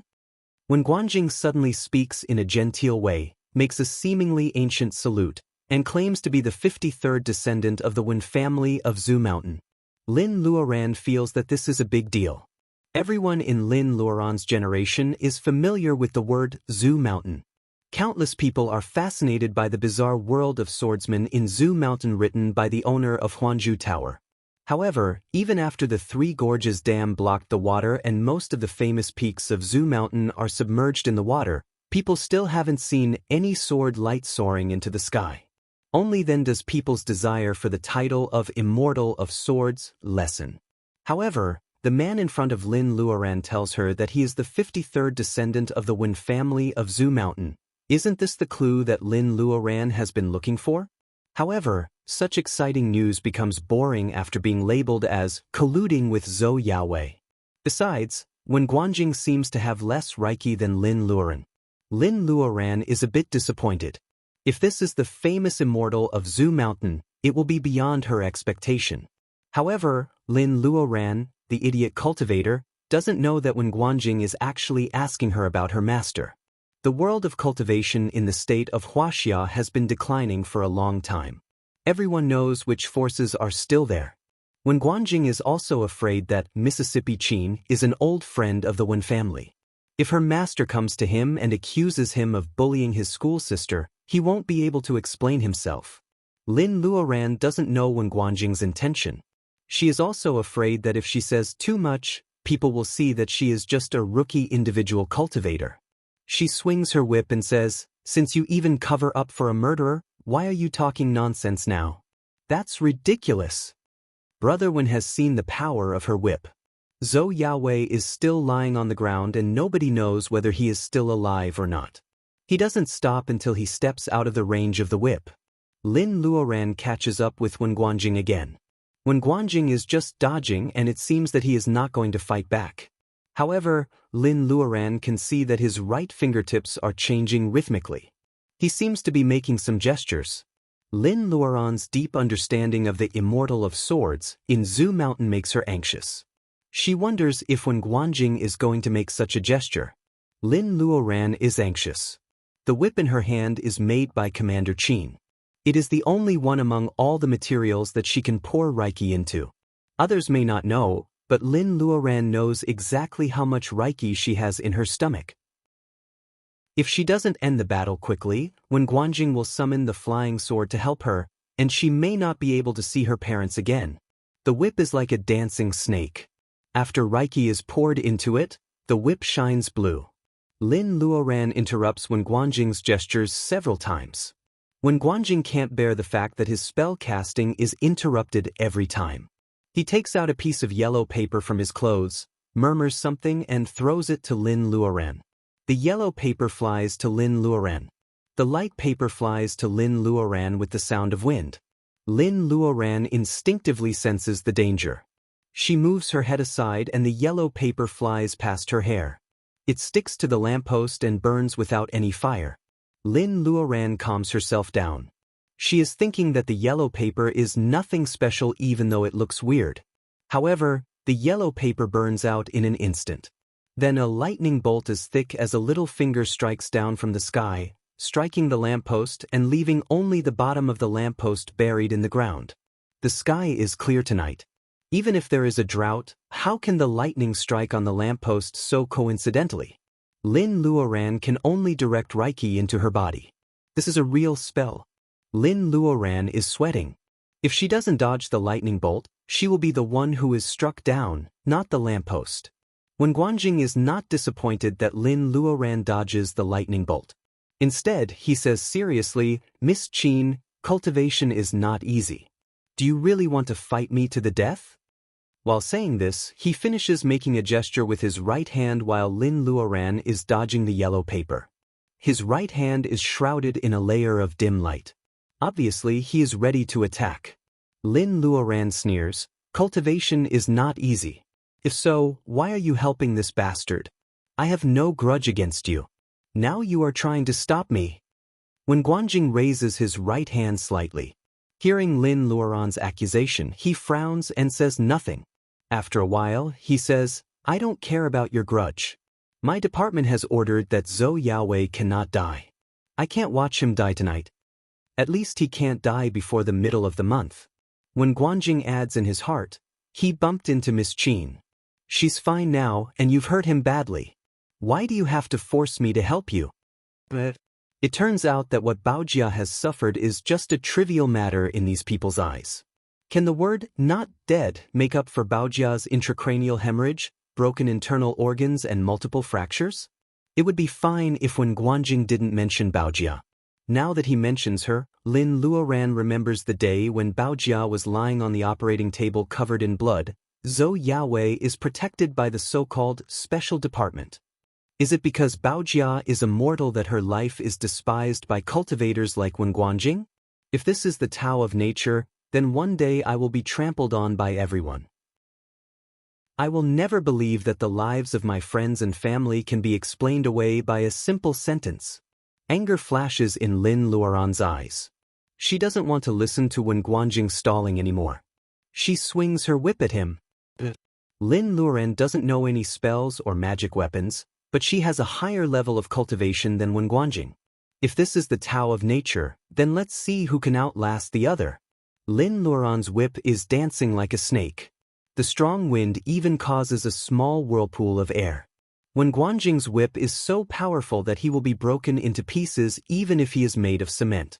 Wen Guanjing sees that Lin Luoran doesn't stop but speeds up her attack. Even a calm person can't help but get angry. The thought that Lin Luoran might be his school sister is driven out of his mind. He shouts at once, "The spell is over. Go." The light on Wen Guanjing's right hand turns and the restless fire Reiki from all directions gather. A moment later, a fireball as big as a bowl appears on Wen Guanjing's fingertip. The moment it takes shape, the fireball flies at Lin Luoran like a bullet. Chapter 71. Lin Luoran swings her whip on the ground but fails to put out the fire. Seeing that the fire is spreading, she gives up the whip and throws it on the ground. The metal whip crackles like firewood, but Lin Luoran doesn't even look at it. Instead, she rushes to Wen Guanjing. Wen Guanjing is making another spell when Lin Luoran is trying to put out the fire. Lin Luoran has no weapon to block the strange fireball for her. She can't let Wen Guanjing cast spells again. After the fight with Mu Tianan in the embroidery tower, Lin Luoran is quite confident about the martial arts taught by Master Jia. She raises her palm and slashes at Wen Guanjing. Wen Guanjing feels the fierce wind and naturally has no time to cast the fireball spell. Instead, he pulls back his hand and a white silk suddenly jumps up. Lin Luoran looks at the cold light and reluctantly withdraws her palm to dodge. Even so, a strand of her long hair on her forehead is cut off by the cold light and falls in the air. Wen Guanjing is standing there with the white silk in his hand. Lin Luoran looks at it and finds that it is a soft sword shining with cold light.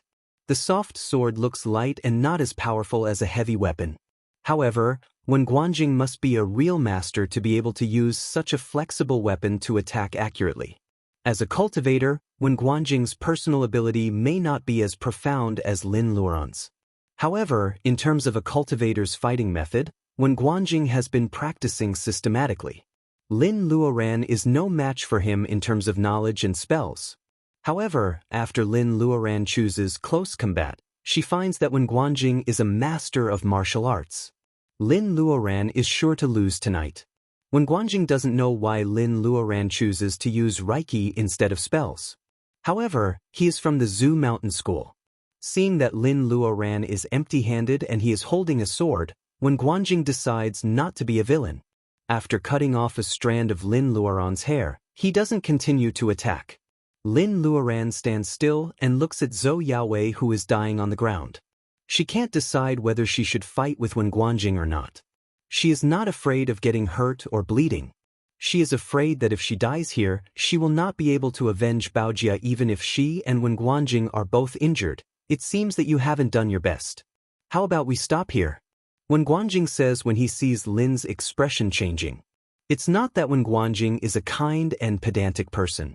Lin Luoran's cultivation is higher than his and Zhou Yaowei is seriously injured. The operation of the department in half a month is imperative. Now that Zhou Yaowei is gone, it's a good thing that he can get back a bigger one. Lin Luoran doesn't know what Wen Guanjing's plan is. She only feels that Wen Guanjing's attitude is so weird. One moment he wants to fight with her, and the next moment he doesn't want to kill her. Now he wants to make peace. Though Wen Guanjing says so, he doesn't loosen his grip on the sword. Lin Luoran is not sure whether he is pretending to negotiate or he really has other plans. The atmosphere between the two of them changed from a battle to a standoff. For a moment, it was somewhat strange. Lin Luoran is struggling in her mind. She doesn't know whether she should fight with him or wait for another day to take revenge. Suddenly, a man comes out of the alley. Since Lin Luoran's body was changed, her eyesight has been very good. She doesn't know whether this is a common benefit for cultivators. Anyway, she can distinguish things in the dark. With a glance, she sees the man clearly. To her surprise, it is Mu Tianan, who was slapped by her not long ago. Lin Luoran secretly feels that she is unlucky. The new enemy is not gone, but the old one is coming. If Mu Tianan and Wen Guanjing reach a consensus, one will drag her back and the other will attack her directly. It will be really troublesome. It's you. Mu Tianan seems to recognize Lin Luoran after taking 2 steps closer. He points at her and shouts. Lin Luoran has an absurd illusion. Why does she feel that Foppish Mu's tone is more happy than hateful? Is he a masochist? That slap just tickled Foppish Mu, so he doesn't hate her? Lin Luoran is disgusted by her own speculation. The next moment, she frowns. After recognizing Lin Luoran, Mu Tianan doesn't do anything to her. Instead, he runs to Wen Guanjing, grabs his sleeve and calls him Brother Wen. His voice makes Lin Luoran feel goosebumps all over her body. However, Wen Guanjing doesn't feel disgusted at all. Instead, he smiles and asks, Nanzi, when did you come back to the capital? Is this still the serious Wen Guanjing with high combat value? Lin Luoran suddenly thinks of the word seduction. She can't bear to see their affection, so she makes up her mind to leave. Glancing at Zhou Yaowei on the ground, Lin Luoran holds back the urge to whip him again. While Mu Tianan and Wen Guanjing are talking about the old days, Lin Luoran jumps up and leaves the dark alley. Mu Tianan is shocked. What should we do? She got away. Wen Guanjing is no longer enthusiastic. He takes back his hand from Mu Tianan's and says coldly, All right, stop acting. You grabbed my hand as soon as you came here. If you don't want to let her go, what do you want?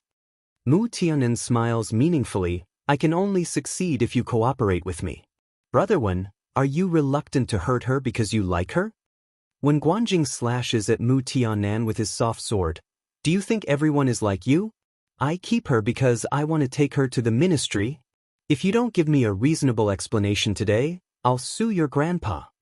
Mu Tianan dodges the sword with a smile.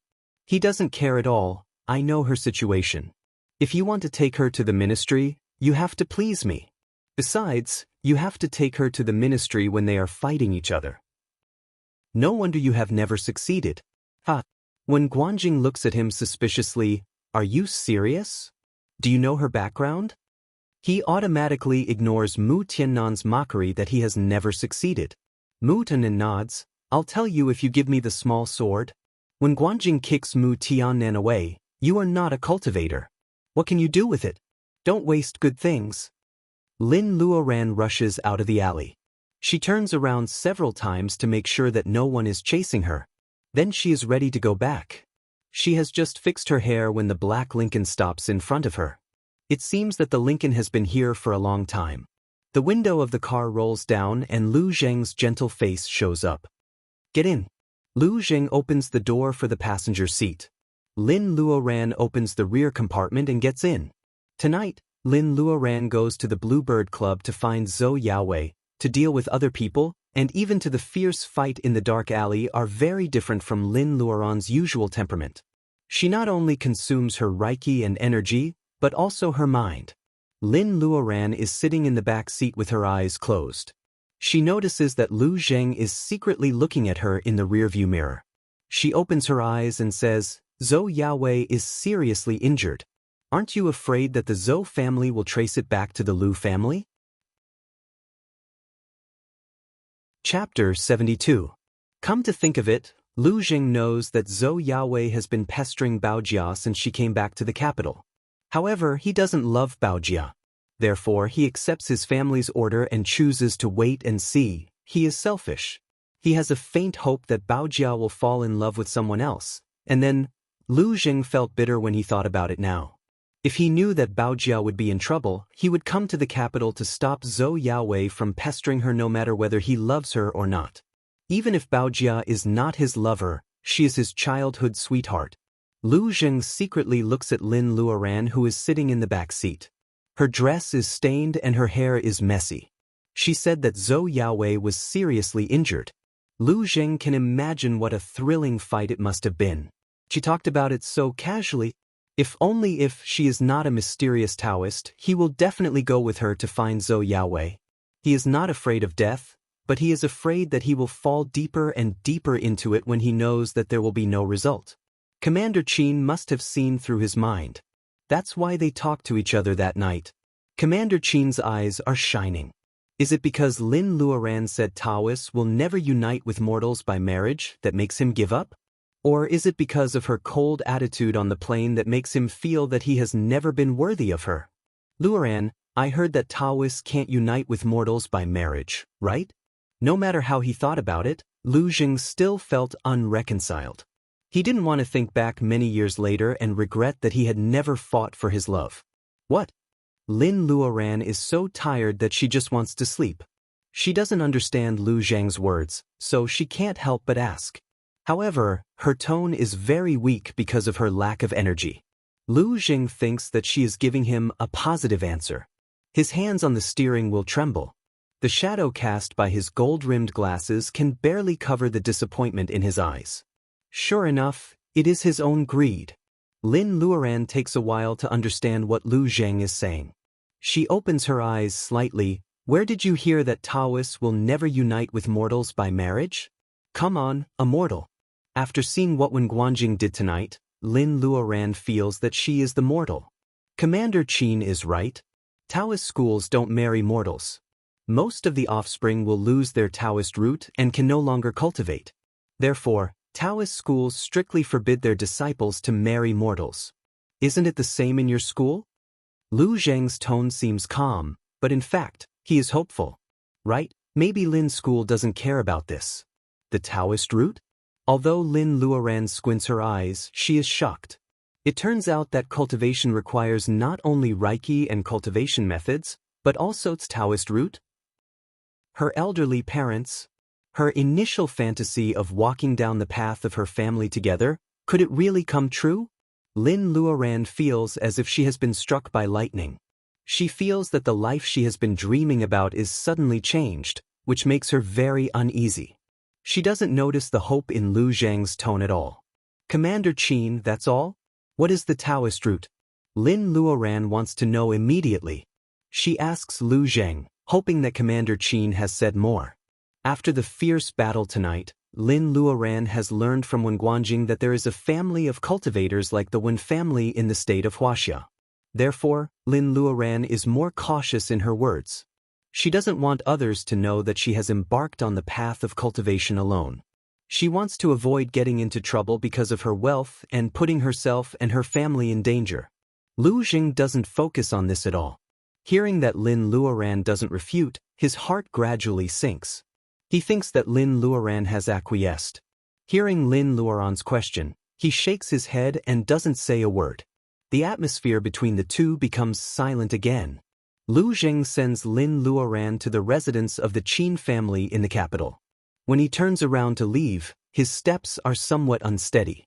Lin Luoran is thinking about asking Commander Qin about the Taoist root, so she doesn't notice Lu Zheng's abnormality. It is Lu Sanchun who opens the door. Seeing that Lin Luoran comes back safely, he looks happy. "Miss Lin, it's great that you are safe. Commander Qin has been worried about you all night." What he doesn't say is that after knowing Lin Luoran's whereabouts, they also admire her and worry about her. Commander Qin comes downstairs. "I told you not to act rashly. How could you leave a letter? Lu Sanchun and the others are useless. They didn't even notice when you were gone." Lin Luoran blushes. She knows that leaving a letter is lame. However, when she hears the news brought back by Commander Qin, she is so angry that her eyes turn red. Commander Qin goes to the Military Intelligence Department in person to ask for an explanation. However, he is told that it is a national secret. If that is the case, it will be fine. However, when he goes to the branch office, he finds that the video of Zhou Yaowei hitting Baojia has been deleted by the special department. The deletion of the video means that there is no misunderstanding. The special department doesn't want to protect Zhou Yaowei on a whim. They even destroy the evidence. Clearly, they want to help Zhou Yaowei escape the punishment of the law. Lin Luoran doesn't know how many people are involved in this, nor does she want to know who will stand out to comfort Commander Qin, the old general who has made great contributions to the founding of the state of Huaxia. Lin Luoran doesn't want to listen to those high-sounding reasons. Chapter 73. He doesn't even tell Baojia about some old stories. However, Lin Luoran is a cultivator, so he doesn't have to worry about it. "Luoran, are you blaming me for being a busybody and talking about the Taoist route to Lu's boy?" Lin Luoran shakes her head. "I haven't been cultivating for a long time. My masters have never mentioned this to me. I'm curious, so I asked you." This is the villa of Qin's family, so Commander Qin doesn't worry about others eavesdropping. He sits down in Baojia's room and starts to tell Lin the old stories of the Qin family. "Actually, my grandmother, Baojia's great-grandmother, is from the Taoist school just like you." Commander Qin's first sentence startles Lin Luoran. Does this mean that Baojia also has the blood of a cultivator? Don't be surprised. I didn't know this until I joined the army. I met my grandmother when I was a child. In my memory, she was very beautiful. She was not much older than my mother. My grandfather was a scholar at the end of the Qing dynasty, and his family was only moderately well off. Later on, I heard that my grandmother married into the family, and her dowry was a huge luminous pearl. With this luminous pearl, the Qin family became rich, and should have been more prosperous. Grandfather suddenly became rich, and inevitably looked down on his wife, who did not have a family to rely on. Unable to resist the persuasion of the old lady, he took in 2 beautiful concubines. After all, it is not a good thing.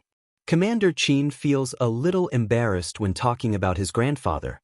Lin Luoran is considerate and doesn't ask more, although she is also confused. It is understandable for a cultivator to marry a Xiuzai. If they can live happily ever after, it is reasonable for them to give up cultivation. However, if her husband and her have 2 beautiful concubines, Lin Luoran is shocked. If it were her, she might regret giving up the Tao of nature. Maybe she will do something extreme. What happened later? As far as I can remember, the Qin family has been declining. At that time, the state of Huaxia was in a stalemate with the Neon. The Qin family used to be a prominent family in the center of Chuan province.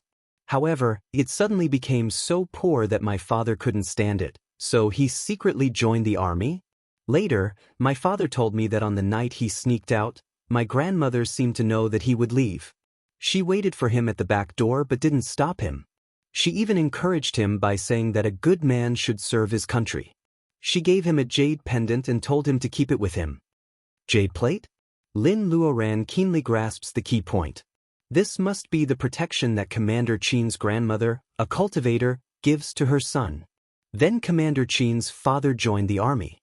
What does a rich young master know? He was almost killed by shrapnel on the battlefield several times. Every time, the jade pendant on his neck would glow, and the shrapnel seemed to deviate from its course. The shrapnel almost brushed past him. Commander Qin's father was shocked. Commander Qin's father is suddenly enlightened. With the help of his treasures, he makes several great contributions and is promoted several times in just a few years. In a field battle during the 3 major battles, a bullet flies at him so close that he can't avoid it. The bullet hits him, but it doesn't go into his flesh. The jade pendant bursts out dazzling light. Even the enemy is shocked by this strange light and gives up without fighting. Commander Chin's father has made a great contribution again. However, the jade plate seems to be exhausted and breaks into several pieces. Commander Chin's father feels sorry, but he can't do anything about the broken pieces. He can only put them away carefully. Who would have thought that after half a month, one night, a crazy old Taoist would suddenly break into Commander Chin's father's camp? At that time, Commander Chin's father was already in a high position and there were soldiers stationed at his place. No one knows how the old Taoist shows up. The crazy Taoist lifts Commander Chin's father up from the bed and asks him where the jade plate is. Commander Chin's father is alerted when he hears about the jade plate. The jade plate given by his mother is special. How does this crazy and slovenly Taoist know that he has a jade plate? Commander Chin's father is about to move, but he finds that his hands and feet are numb and he can't exert any strength. After a while, the crazy Taoist finds the jade plate. Looking at the broken jade plate, the crazy Taoist laughs to the sky. His crazy laughter is full of sadness. Being held by the neck, Commander Chin's father's face turns red. Hearing the crazy Taoist's laughter, he stutters. Who are you? How did you know my mother? Is Commander Chin's mother's nickname. The woman who never seems to grow old is named Jiang Mingyue. She is indeed like a bright moon on the river, beautiful and charming.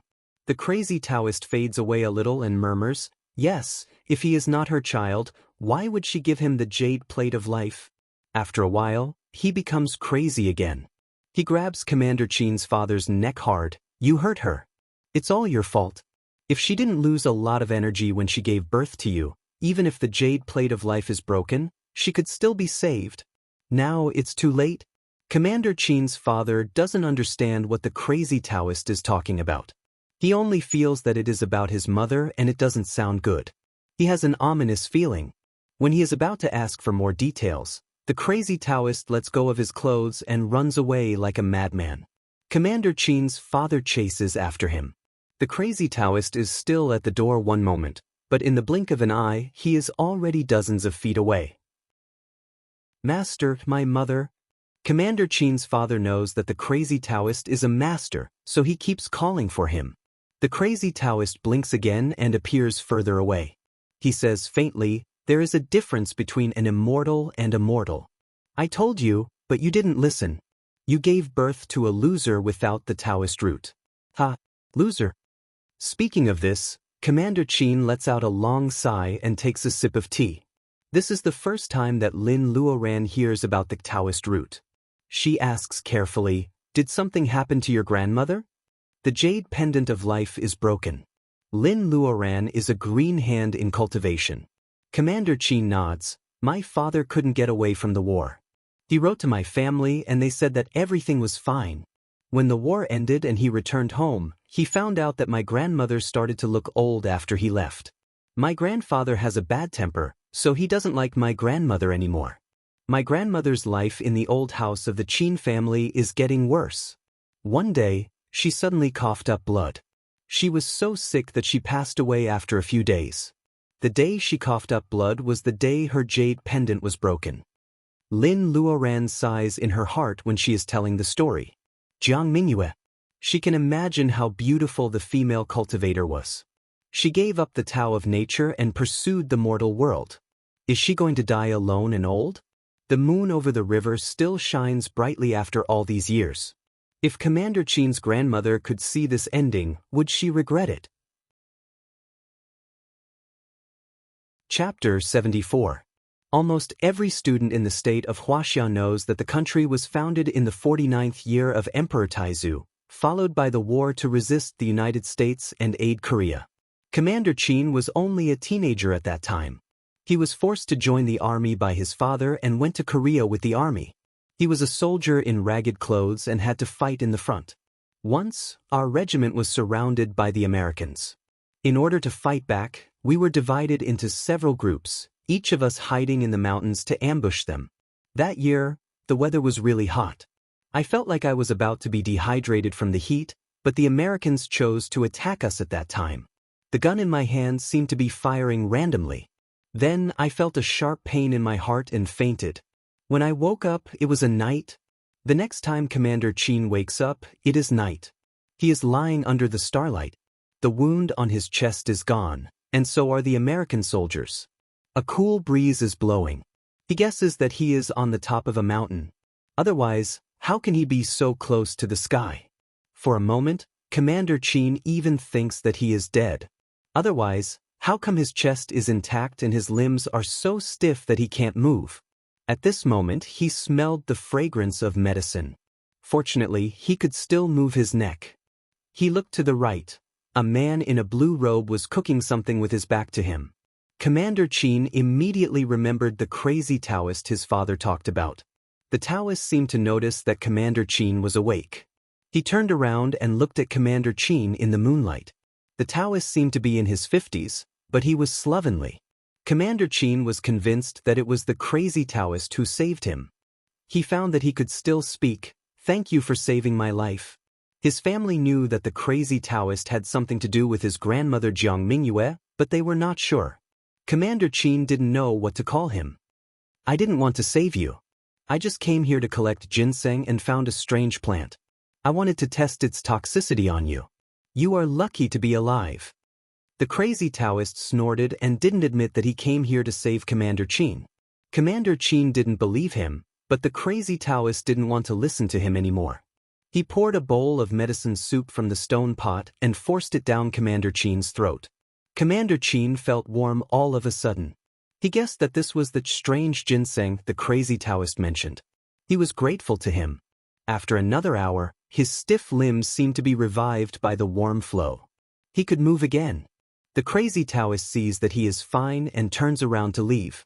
Commander Chin knows that Lin Luoran is very fast. He stands up and keeps kowtowing, "Master, can you accept me? I can endure any hardship." It turns out that he can't think of a way to delay the crazy Taoist, so he comes up with the excuse of being apprenticed. The crazy Taoist turned around and sneered, "You are just a piece of trash with no Taoist root. How dare you dream of learning the way of heaven? How ridiculous!" Commander Chin kowtows loudly, "You keep talking about the Taoist root. My father doesn't have the Taoist root, so you call him a loser. My grandma has the Taoist root, but you blame her for marrying my grandpa. I don't have the Taoist root either. Master, the Taoist root has puzzled 3 generations of our family. Can you tell me what the Taoist root is?" Maybe Commander Chin's sincerity has moved the crazy Taoist, or maybe Lin Luoran's mention of his grandma, Jiang Mingyue, has changed his mind. The crazy Taoist hesitates for a second and then stops. "The Taoist said that my grandma is very talented. She is a rare genius. She can reach the level of laying foundation before the age of 50. You know the path of cultivation, training qi, laying foundation, bearing essence, gathering vitality. The Taoist said that a large number of cultivators above the level of gathering vitality suddenly disappeared 1,000 years ago. The Reiki in the world became restless, and the remaining Reiki on the earth could not sustain it. None of the cultivators in bearing essence could reach the level of laying foundation. After the Industrial Revolution, there are only about 10 people in the entire state of Huaxia who can reach the level of laying foundation. Cultivators in bearing essence have become legends. You can imagine how talented my grandma is." Lin Luoran pretends to listen quietly. In fact, she is shocked inside. She only wants to ask Commander Chin about the Taoist root.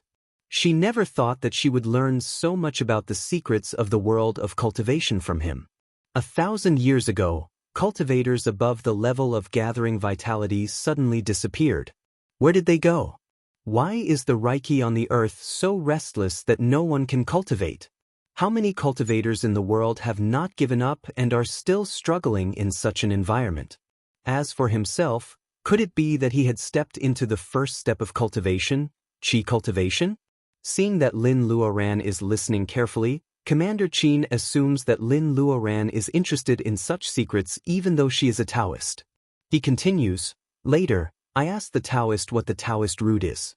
He sighs and tells me, seeing that Commander Qin's eyes are full of tears, the Taoist thinks that Commander Qin is Jiang Mingyue's descendant after all.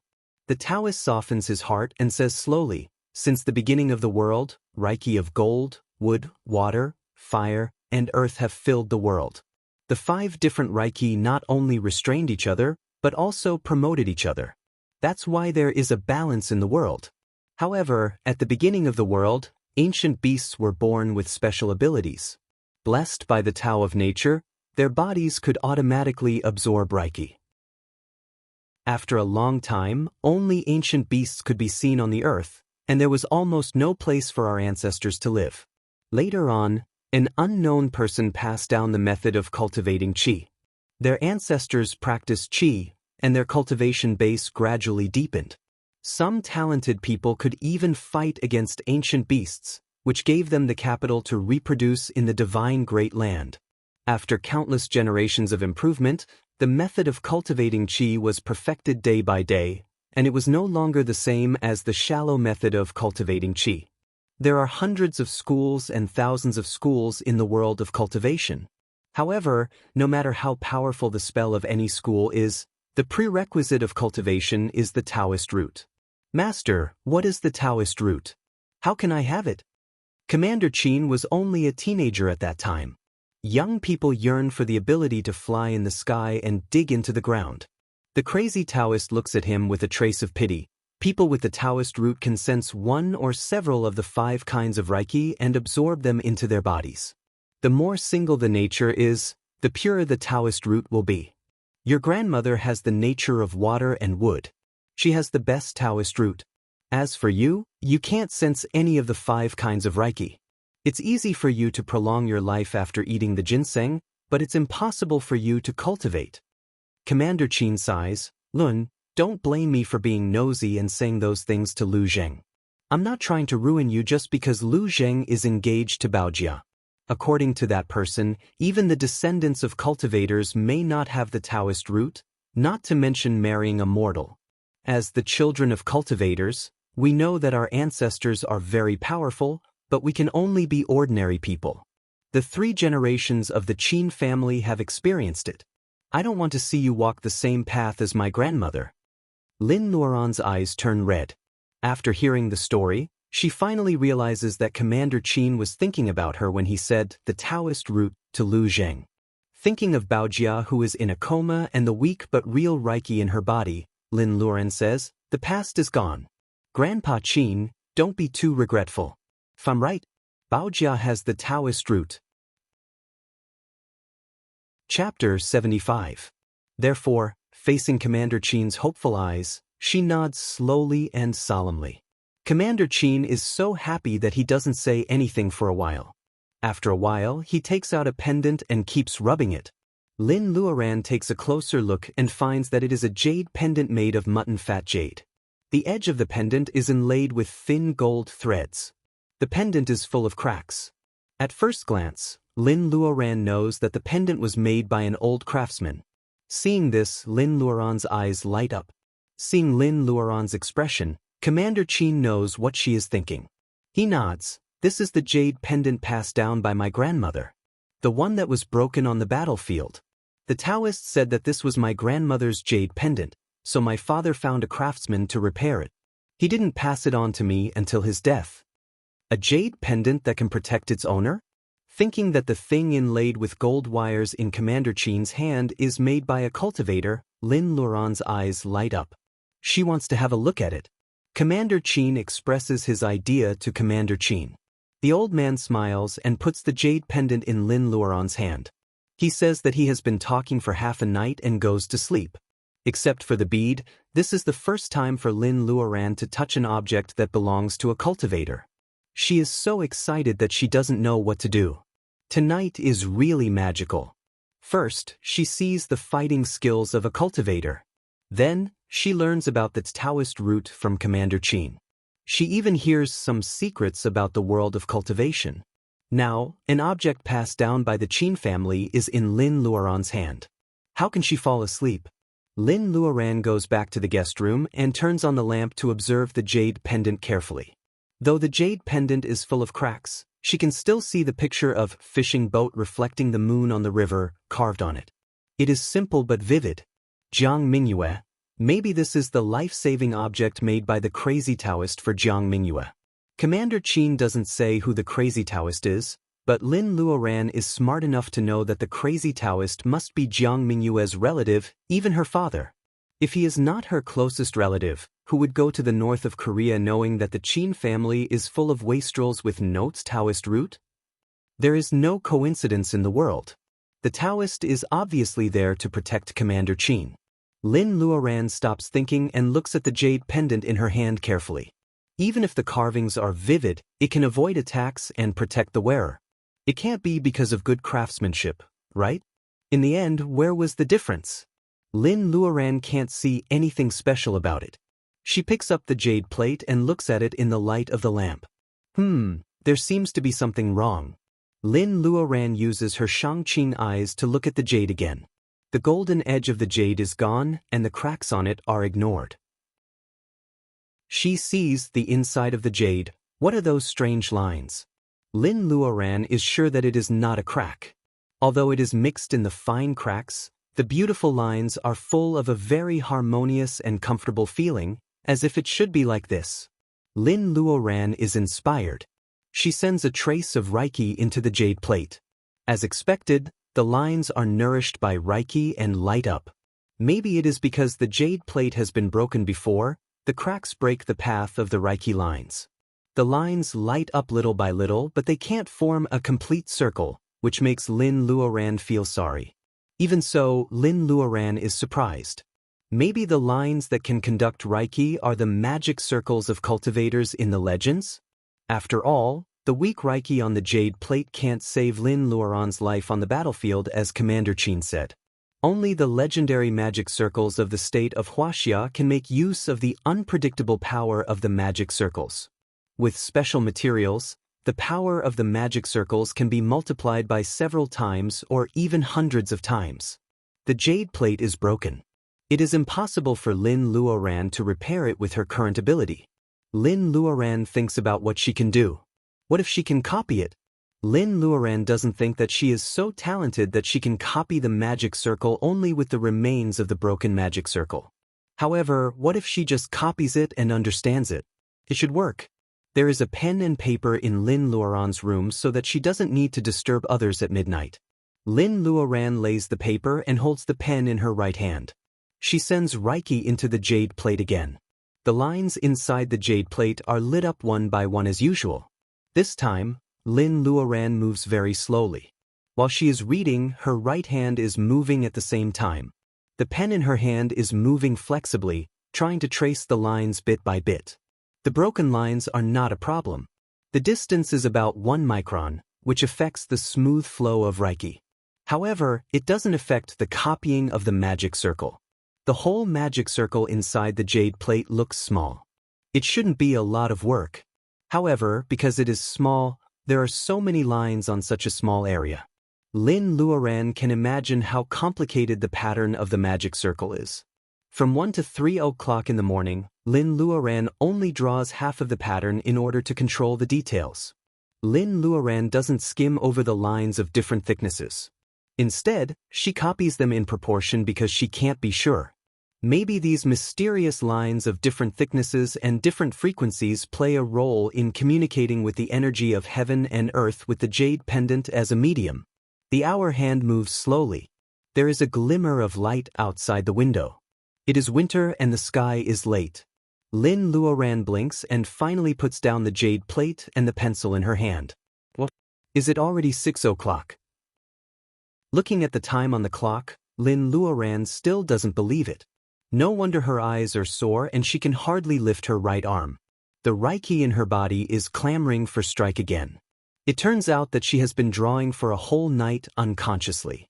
Looking at the pattern on the white paper, which has been magnified more than 10 times by herself, the lines are smooth and clear. The whole pattern looks very exquisite. Lin Luoran breathes a long sigh of relief. Sure enough, This is a magic circle that can communicate with heaven and earth. In that case, she can learn something useful from it. For her, what she has done tonight is very worthwhile. What's more, since she can copy it completely, it is not impossible to make a new one. Lin Luoran looks at the result of her labor carefully and smiles with satisfaction. Chapter 76. As soon as she falls asleep, someone knocks on the door. Lin Luoran wakes up abruptly. It's already 8 o'clock, the usual breakfast time of the Qin family. Sure enough, it's the cook who is calling her when she opens the door. "Miss Lin, didn't you sleep well last night?" The cook knows Lin Luoran. She has been living here for 2 days and she always gets up early. She has never missed breakfast like this. Lin Luoran is not 17 years old but a 27-year-old adult.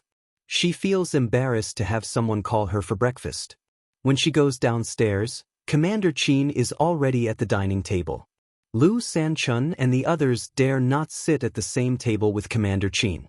Only Lin Luoran and Commander Qin are eating at this table. "Lun, the light in your room was on all night last night. Why didn't you sleep a little longer?" Lin Luoran smiles. The cook must have woken her up for no reason. Lin Luoran won't say anything. Instead, she takes out the jade plate and gives it back to Commander Qin. Commander Qin says with a smile, "If you like it, you can take it." Lin Luoran hurriedly shakes her head. "This is your ancestors' heirloom.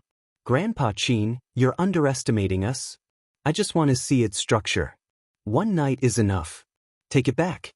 My hands are shaking while holding such an antique. Commander Qin is amused by Lin Luoran's witty words.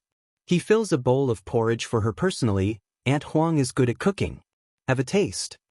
Lin Luoran returns the favor by tearing a fried dough stick for Commander Qin. The atmosphere between them is very warm. They are like a real grandpa and granddaughter. Lin Luoran drinks the porridge and thinks it will be better if Baojia is here. She checked Baojia's physical condition last night and calculated the time. Baojia should wake up in 2 days. Lin Luoran is looking forward to Baojia's awakening very much. However, she is also a little embarrassed. It is good that Baojia wakes up. However, she doesn't even have a spell for her own cultivation, let alone Baojia.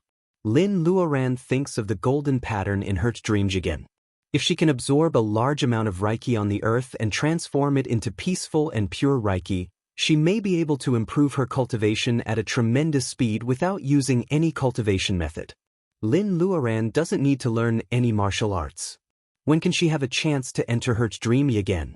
Lin Luoran is absent-minded while eating. Lu Sanchun knocks on the door and comes in. He looks embarrassed. Commander Qin bangs on the table. "A soldier should have iron bones. Don't be so wishy-washy." Lu Sanchun scratches his head. "We have guests. Maybe Officer Lu treats her like this because it is inconvenient for her to be here." Thinking about this, Lin says to Commander Qin, "Grandpa Qin, I'll go upstairs now." She wants to take a look at the magic circle. Lin Luoran has a good idea, but she doesn't know that Lu Sanchun is more embarrassed. "Miss Lin, they are here for you." Lin Luoran and Commander Qin look at each other. No wonder Lu Sanchun is in a dilemma. Lin Luoran just killed Lu Sanchun last night. She thought that no one could find her in the Qin's villa. Unexpectedly, she still comes here after one night. Commander Qin frowns. Go upstairs now. No matter who comes, I will send them away. Don't come down until they leave." Lin Luoran shakes her head. With her perception, she can sense whether someone is watching her or not. Last night, she even destroyed the only camera in the area. The only one who can come here is Wen Guanjing, her other opponent last night. Since they are from the special department, Commander Qin may not be able to send them away easily. Lin Luoran can't let the old man face the cultivator alone, so she insists on staying. "Officer Lu, let the guests in." Looking at Lu Sanchuan's worried eyes, Lin Luoran just smiles. She can't avoid the trouble. She has to face it anyway. Why does she have to come out to solve the problem when she can't stand it? Ms. Huang cleans up the dishes on the table quickly. Lu Sanchun also comes in with some people. To Lin Luoran's surprise, Wen Guanjing is not the only one here. Mu Tianan, whom she met last night, is also here. It's understandable that when Guanjing comes to see her, but why does foppish Mu come here? Is it because he regretted that he didn't get revenge last night, so he comes to help Mu Tianan when he is down? But, how can he describe himself as a down dog? How unlucky! When Guanjing and Mu Tianan seem to know Commander Qin, they greet him politely. Commander Qin is confused. You two masters know me, a useless old man? Ever since the special department covered up Zhou Yaowei, Commander Qin has been displeased with these special department members who are said to be cultivators. Mu Tianan sweats when he hears the word master. The Mu family respects Commander Qin, a soldier who defends the country, the most. If Grandpa Mu knows about it, Mu Tianan will be beaten up again. When Guanjing is much more mature, he knows why Commander Qin is unhappy. He thinks for a while and says, I know that Commander Qin is unhappy about the fact that the department covered up Zhou Yaowei. However, this is another matter. I respect you. Commander Qin snorts coldly. If Lin Luoren hadn't hurt someone for the sake of the Qin family, Commander Qin would have left in a huff. He wouldn't have bothered to deal with these two patiently. Lin Luoren doesn't even stand up to greet them. She smiles. What?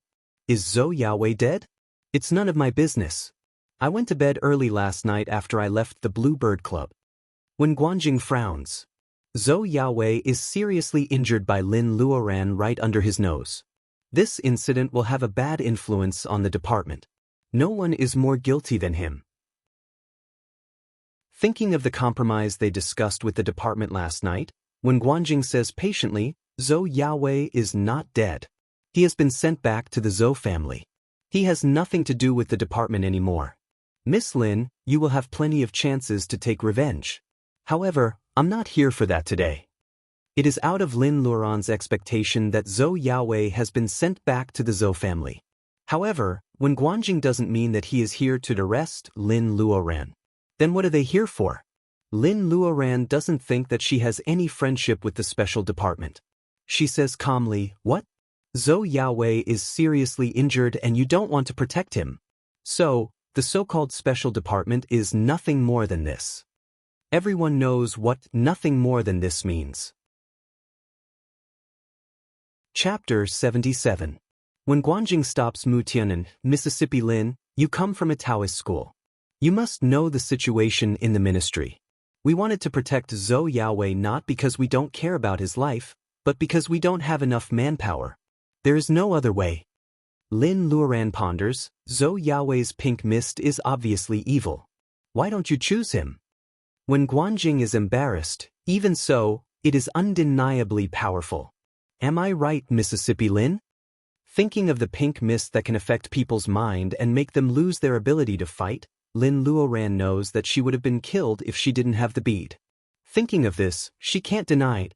Zhou Yaowei's weird pink mist is indeed a deadly weapon when people are defenseless. But why is Wen Guanjing telling her all this? Mr. Wen, I am just a girl. I don't understand what you are talking about. Why don't you just tell me what you are here for? We can discuss it. Wen Guanjing is stunned by her words. He says seriously, then I'll be frank. Mississippi Lin, you are a powerful cultivator. It will be a waste if you don't serve the country. I am here today to invite you on behalf of the ministry. Please consider it carefully. Invite her? Did he hear it right? Lin Luoren looks at Commander Qin. He is also confused. Why should I join? Give me a reason. Lin Luoren grew up as a good student. When she was a child, she used to feel tears in her eyes when she read history books. However, when she enters the society, she realizes that the state of Huaxia is not as simple as it was when the country was founded. Lin Luoren can't help but laugh when she hears the reason of serving the country. Of course, there are many old revolutionaries like Commander Qin in the country. They can walk out of a storm of bullets and make people respect them. But more than that, there were greedy people with big brains and big stomachs. How could she serve such a country that was full of parasites and desolation? Lin Luoren suddenly feels that Wen Guanjing thinks she is a fool. Mr. Wen, are you asking me to serve the country so that a scumbag like Zhou Yaowei can have a more stable environment to indulge in debauchery and have more energy to plunder the wealth of the people? Lin Luoren says. She can't hide the sarcasm in her voice. Her words make Wen Guanjing embarrassed and Commander Qin sad. As for Mu Tianen, he has been a playboy for a long time. Except for not doing anything illegal, Zhou Yaowei behaves exactly like Mu Tianen. Hearing Lin Luoran's sarcasm, Mu Tianen can't help but turn his head. When Guanjing remains silent, Miss Lin, I can't refute what you said. I also know that you are a disciple of a powerful master, and we cultivators shouldn't get involved in the mortal world. Now the Tao of nature is in chaos. If we want to break through the realm by cultivation, we will die in the mountains after 100 years. It's better to live a wonderful life. Hua Guangyang from Come to Huali Hua.